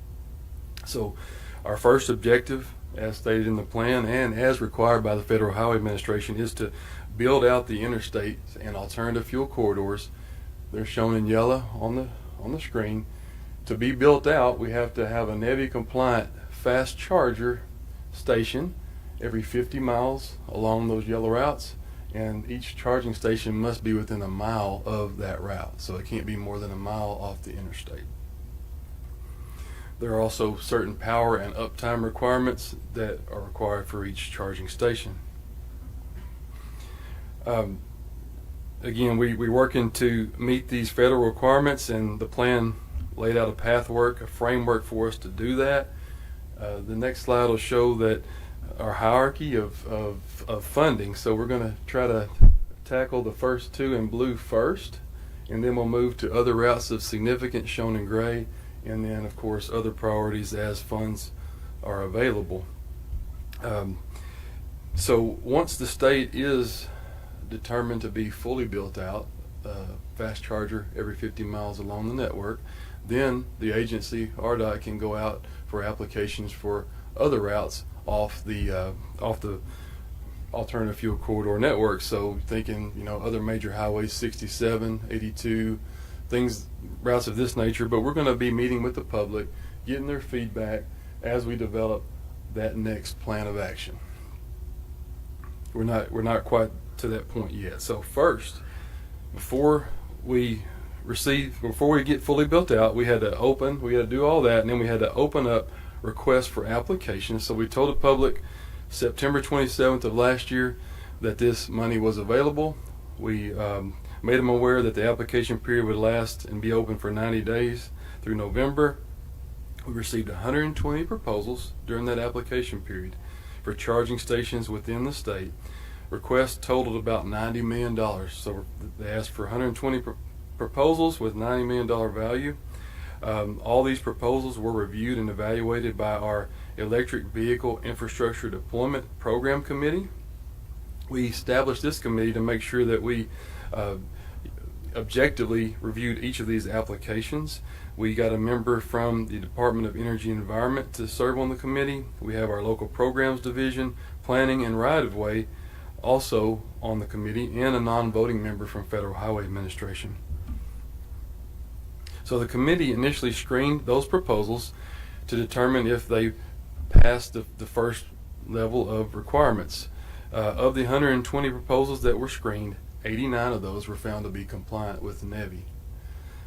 The primary reason that an application may be deemed ineligible or non-compliant is that it may not provide the power requirements required by law or the number of charging ports required by law.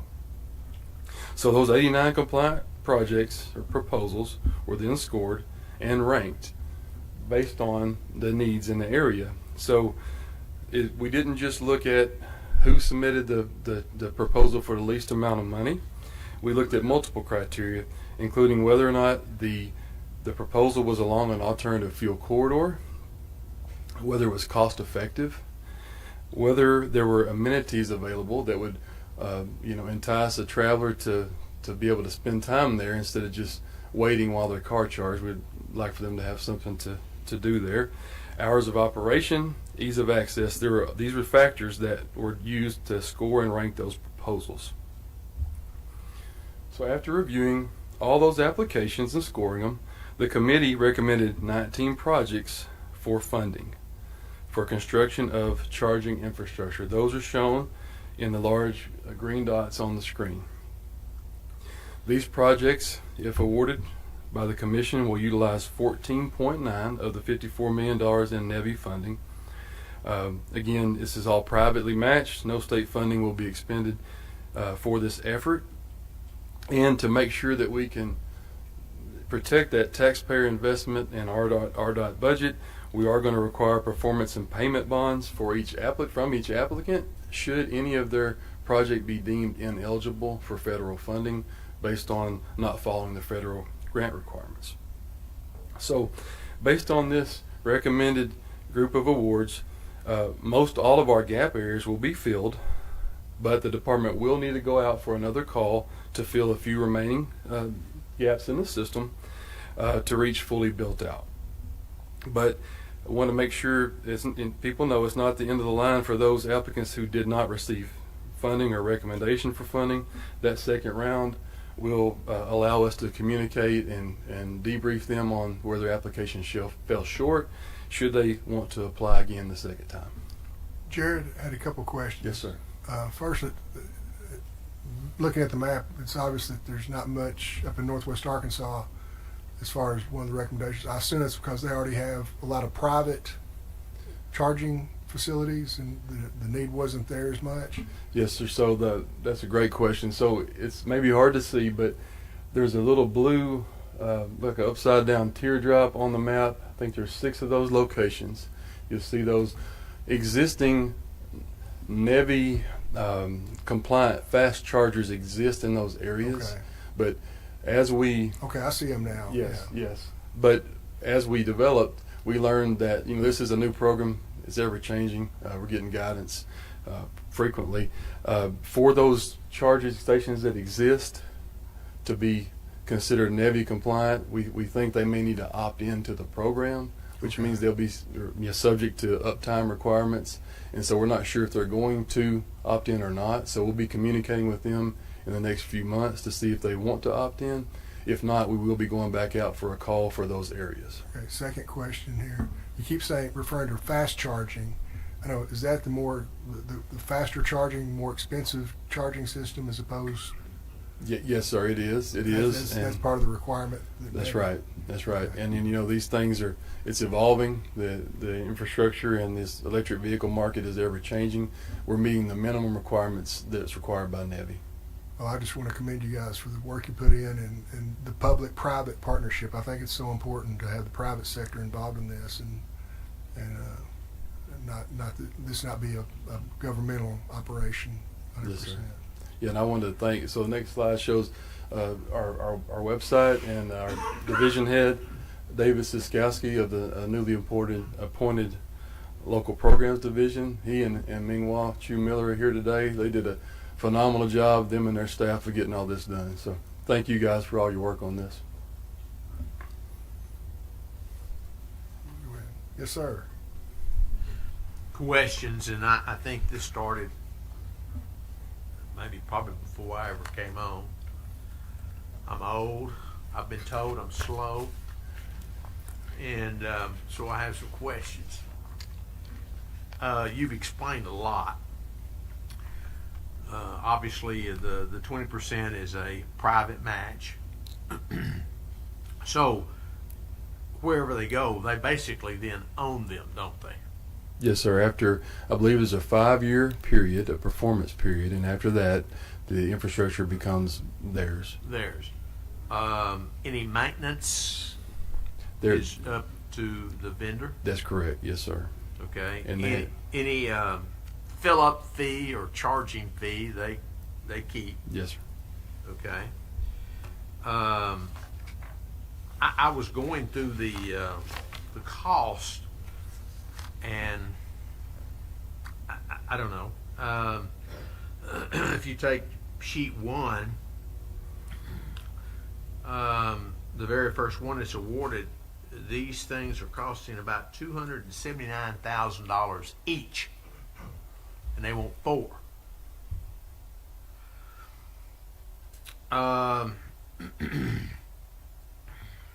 You can go down a little bit further, and in categories, and I'm not going to go through all of the pages, but there's also categories where they said they can put them in at $34,000 each.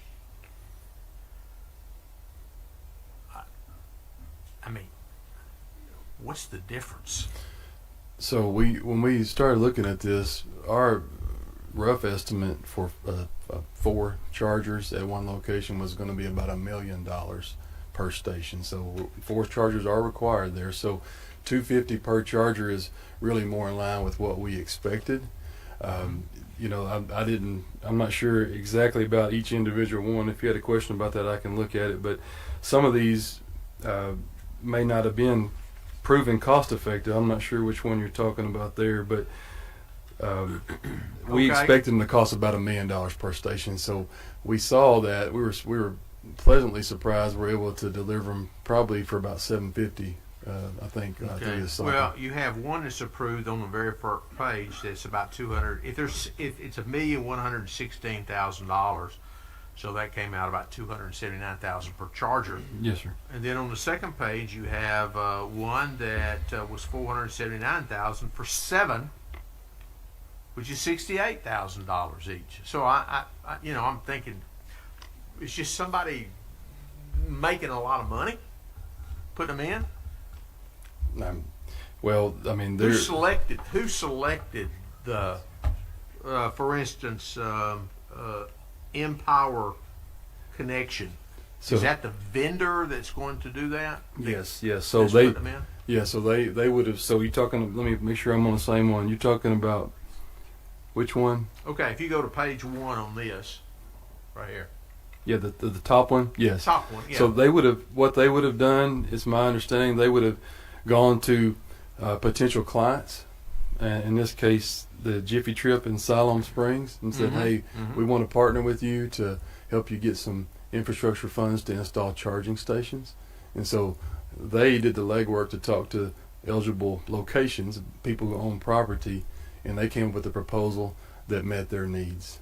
So they may have undercut sometimes. Maybe they had planned to put one in cheaper than the next person down the road to try to be more competitive. I can't speak to that, but they searched out the property owner there to partner with them for this project. Okay, because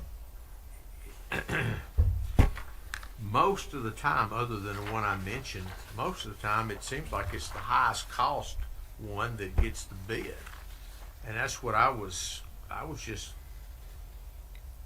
wondering about. Well, some of those are not NEVI compliant either. Some of the lower cost ones, so that may have some of the reason for the lower cost too. They didn't beef up their infrastructure as much as is required by the program, so we would expect that to cost a little less. But we can get you some more details if you like. Jared, would you do that for us? I'd be glad to. And then I know another factor that comes into it is the availability and proximity to the grid, the ability to deliver the electrical supply. Yes, sir. So I mean, I assume that's on their nickel too, to get connected to that. It is. So if they need to add infrastructure to get there, we expect that to cost a little more. Right. Yes, sir. Okay. Yeah, if you could get some information for us, that'd be great. Be glad to. Jared, they go all over. Do we have a partnering program with the private sector? To somebody who wants to put one close to their business or whatever, and they'll pay half the cost or anything like that? No, sir. This is the program we have. There is another grant program at the federal level that has. This is a $5 billion national program. There's a $2.5 billion national program that makes funding available now for that, so they could look to that program. But no, we don't have anything besides this one here at RDOT.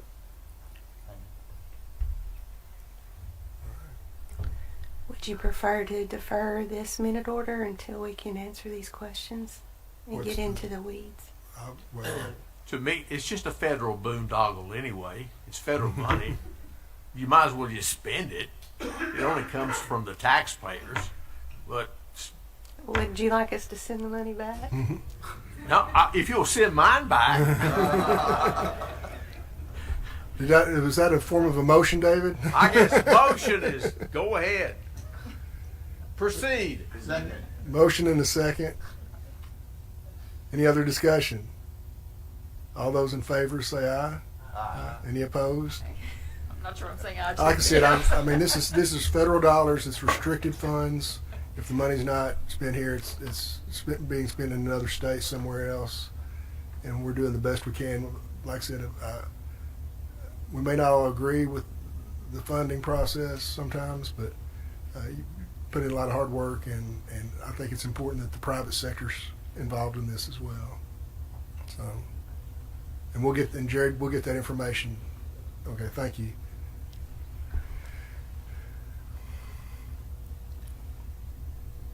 Consultant selection, we have a recommendation. The commission approved us to go out for proposals back in April of last year to select a consulting firm for the implementation of a non-destructive testing of bridge decks that's needed as funds become available. And we received 6 letters of interest that were received. 3 of those firms were further evaluated, and of the 3 firms evaluated, we have determined that BDI, which is Bridge Diagnostics Incorporated of Louisville, Colorado, demonstrated technical expertise, and the evaluation committee is familiar and comfortable with what they proposed, and also the Louisiana DOT gave a very favorable review of the work that they do. They work for Louisiana as well. So after a thorough assessment, we recommend Bridge Diagnostics Incorporated to be selected, and we would like a motion to allow us to start negotiations with that firm. Do I hear a motion? Got a motion? Do I hear a second? Second. Second. Any other discussion? All those in favor of recommendations, signify by saying aye. Aye. Any opposed? Okay, we've got that passed.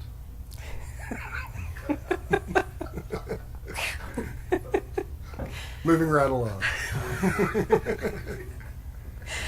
All right. Upcoming events. Actually tonight, the commissioners and some of the staff will be attending the Associated General Contractors of Arkansas Construction Hall of Fame to honor D.B. Hill, our good friend and longtime construction person. Anyway, that's tonight, and we'll be doing that. On April 8th, the eclipse. Everybody get ready. Get your glasses. They're right out here. Don't hurt your eyeballs. Don't look directly at the sun. So, April 9th, Northwest Arkansas Council Spring Meeting. Vice Chairman Taldo will be attending that.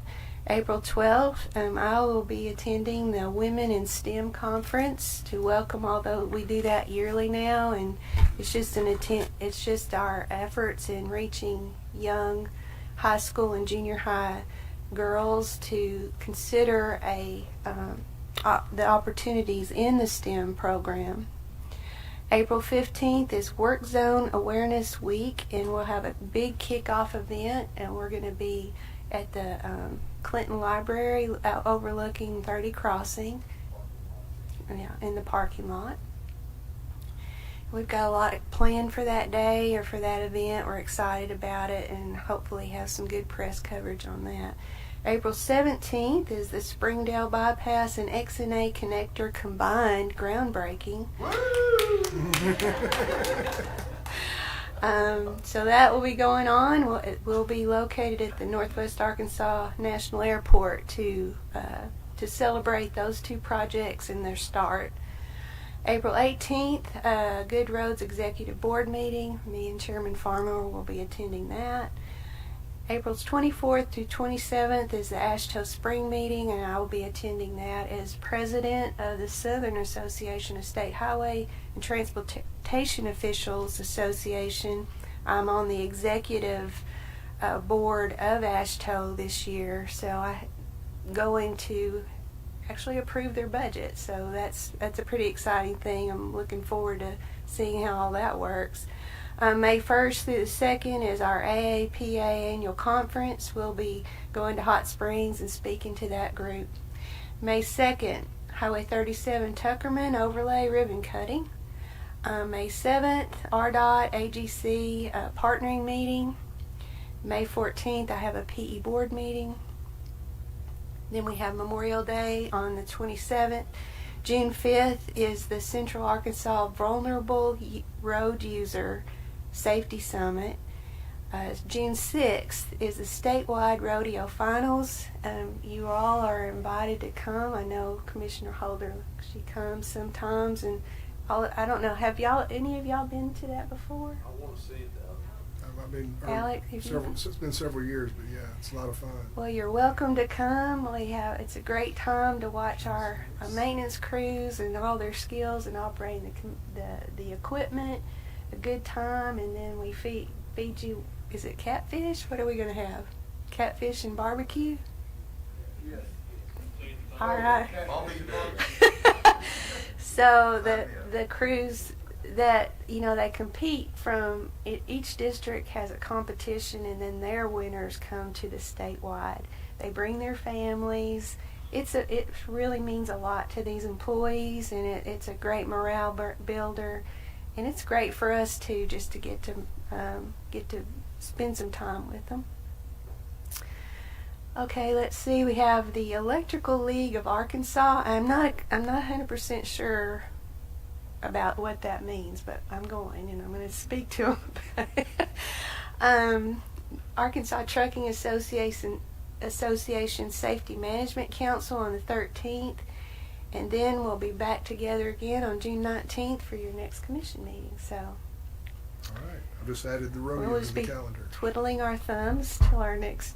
There you go. Is there any other comments from the commissioners? I have a question.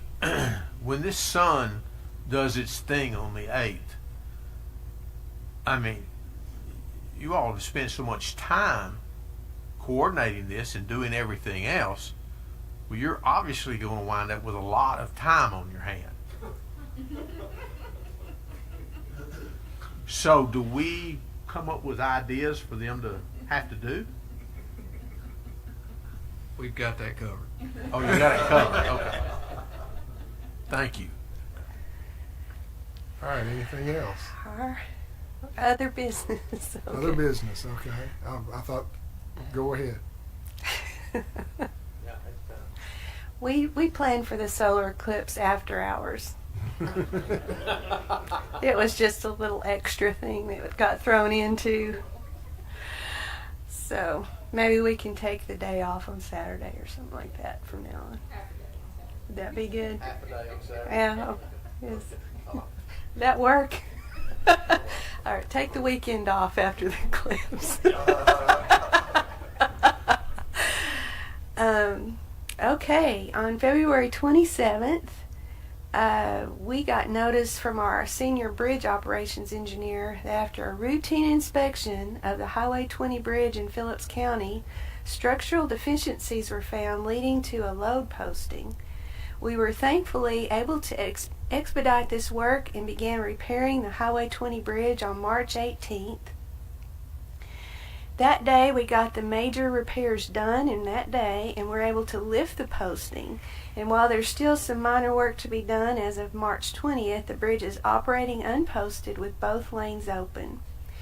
We were thankful to get that done so quickly. That doesn't happen every time, but this time it did.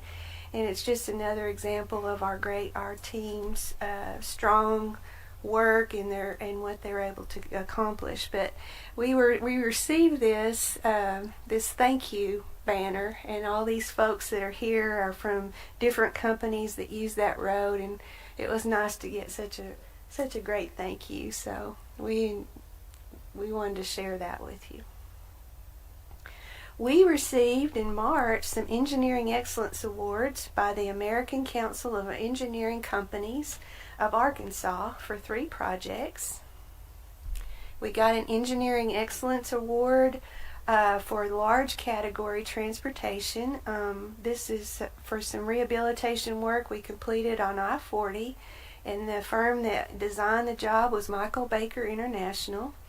And this was a 23-mile project of I-40 between Conway and North Little Rock. We also received another award for large category special transportation. The engineering firm that designed this project and received the award was Craft and Toll, and it was to relocate and widen Highway 62 in Pea Ridge National Military Park in northwest Arkansas.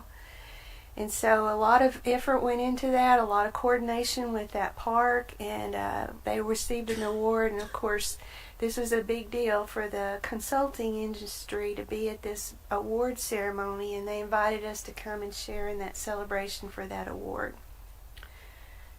We rely heavily on our consultant friends that help us deliver these projects. especially specialized projects. We have a young, inexperienced staff. Not everybody, but there's been a lot of turnover, and and our consultants step in and help us on a lot of these major projects. The engineering firm, this is the third Engineering Excellence Award for a large category, and this one was also awarded to Craft and Toll. It was I-49 and Highway 71B in Benton County. It constructed a single-point urban interchange, and it was the second interchange of that kind in Arkansas at the time of completion. It was a great project. It's done really well, and they received, I think, the Grand Inceptor Award. They got the big award for the whole award ceremony, so it was a pretty cool time to celebrate with them for that project. Next, I would like to introduce our new Assistant Chief Fiscal Officer, Leslie Coddington. Leslie, are you back there? Here she is. We're so excited about Leslie coming back on board. Now, she was our chief internal auditor, chief auditor, and she came to us from Conway. She was auditor at the University of Central Arkansas, Conway. We got her to come and be our chief auditor. She did a great job. Then they wanted her back, so they got her back. And then we wanted her back, so we got her back. And she's moved from the audit world into the chief fiscal officer world, into the accounting world, and we're excited about that. She's a certified public accountant. She's going to provide a great service for us and help Patrick. He needs all the help he can get.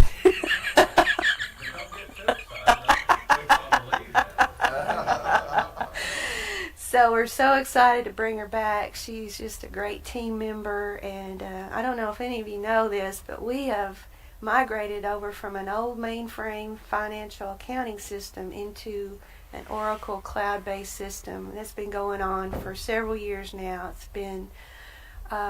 been difficult and challenging, and our staff has done an amazing job.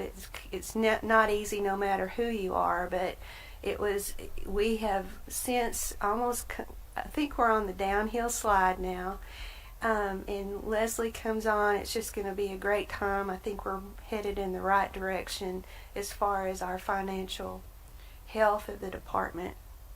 So we're just glad to have her back.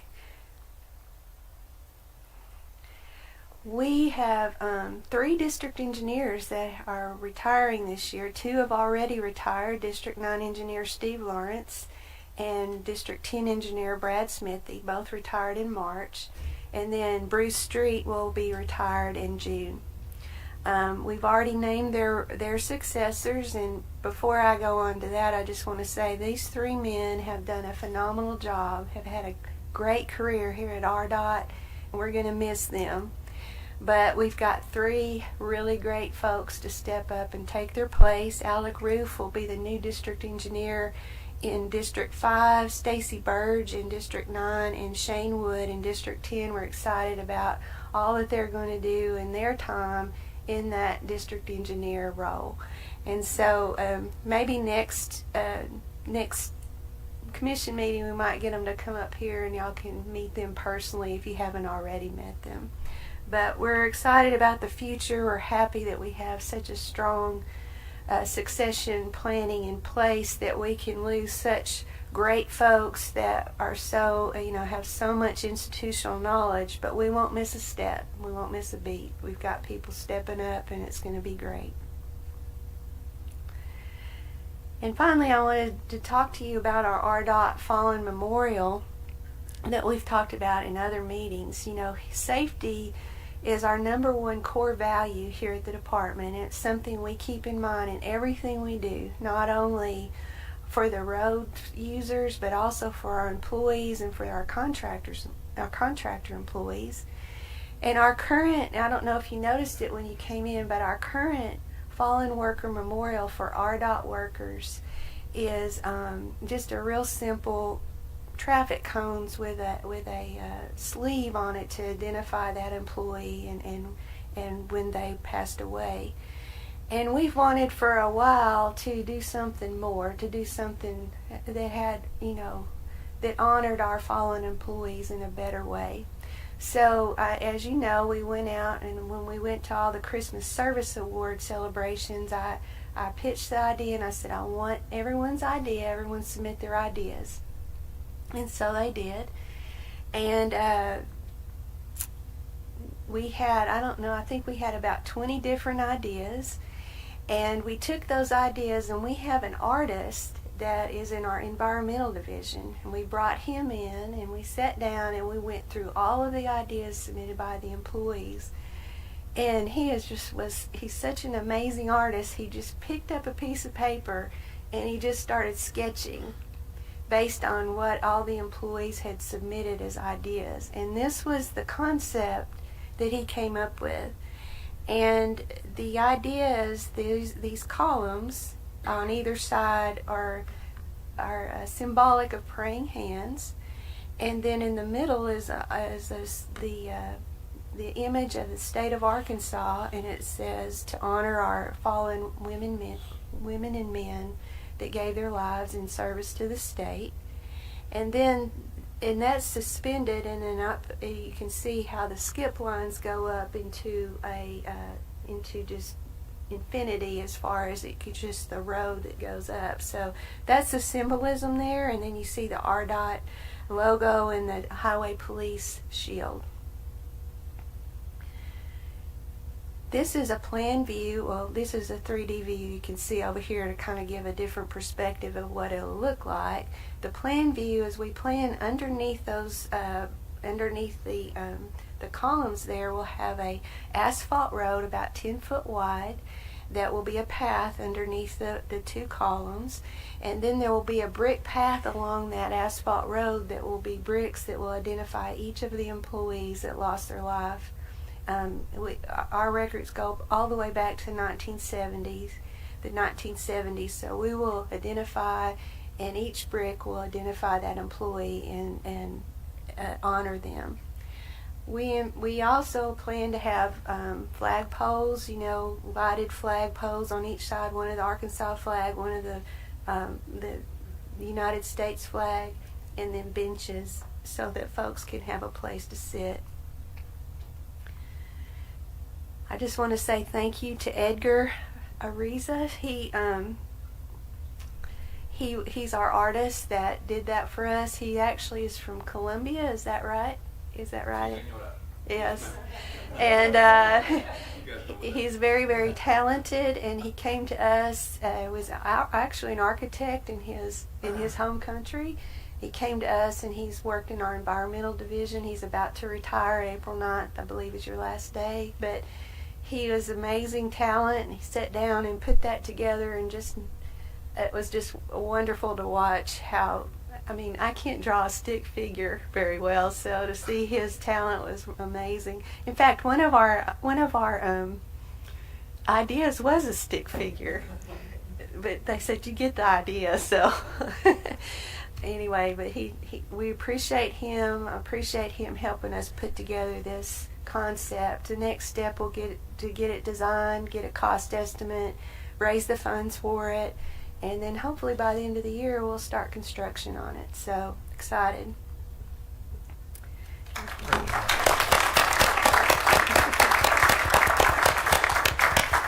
So that concludes my report, and I'll kick it back over to you, Chairman. Okay. Do any other commissioners have any comments or questions? Mr. Chairman, I'd just like to give a shout out to Bob Crafton and Tull engineers. They got their firm got two big excellence awards here on big projects in Northwest Arkansas. They did a great job, but about last month, Bob turned 90 years old, and they had a party for him there in Rogers.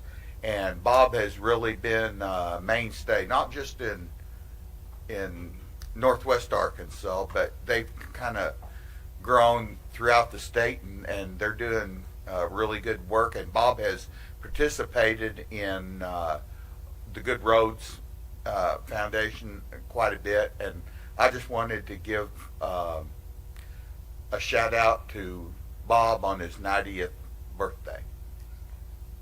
Thank you. Thank you. He's a really good guy. We enjoy him, and he's just been such a supporter. And I hope when I talked about those excellent awards, I mentioned that they were awarded to Kraft and Toll and Associates. Yeah. Did I? Oh, good. Anyway. All right. Anything else? I just, once again, every meeting, it just amazes me how many facets of people's lives RDOT touches and continues to impact. And so just kudos to the department for everything you do for the citizens. Appreciate you. And appreciate the commission. It was a good meeting, a lot of good discussion. And if there's no other discussion, I entertain a motion to adjourn.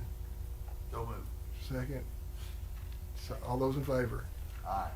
We are adjourned. Thank you.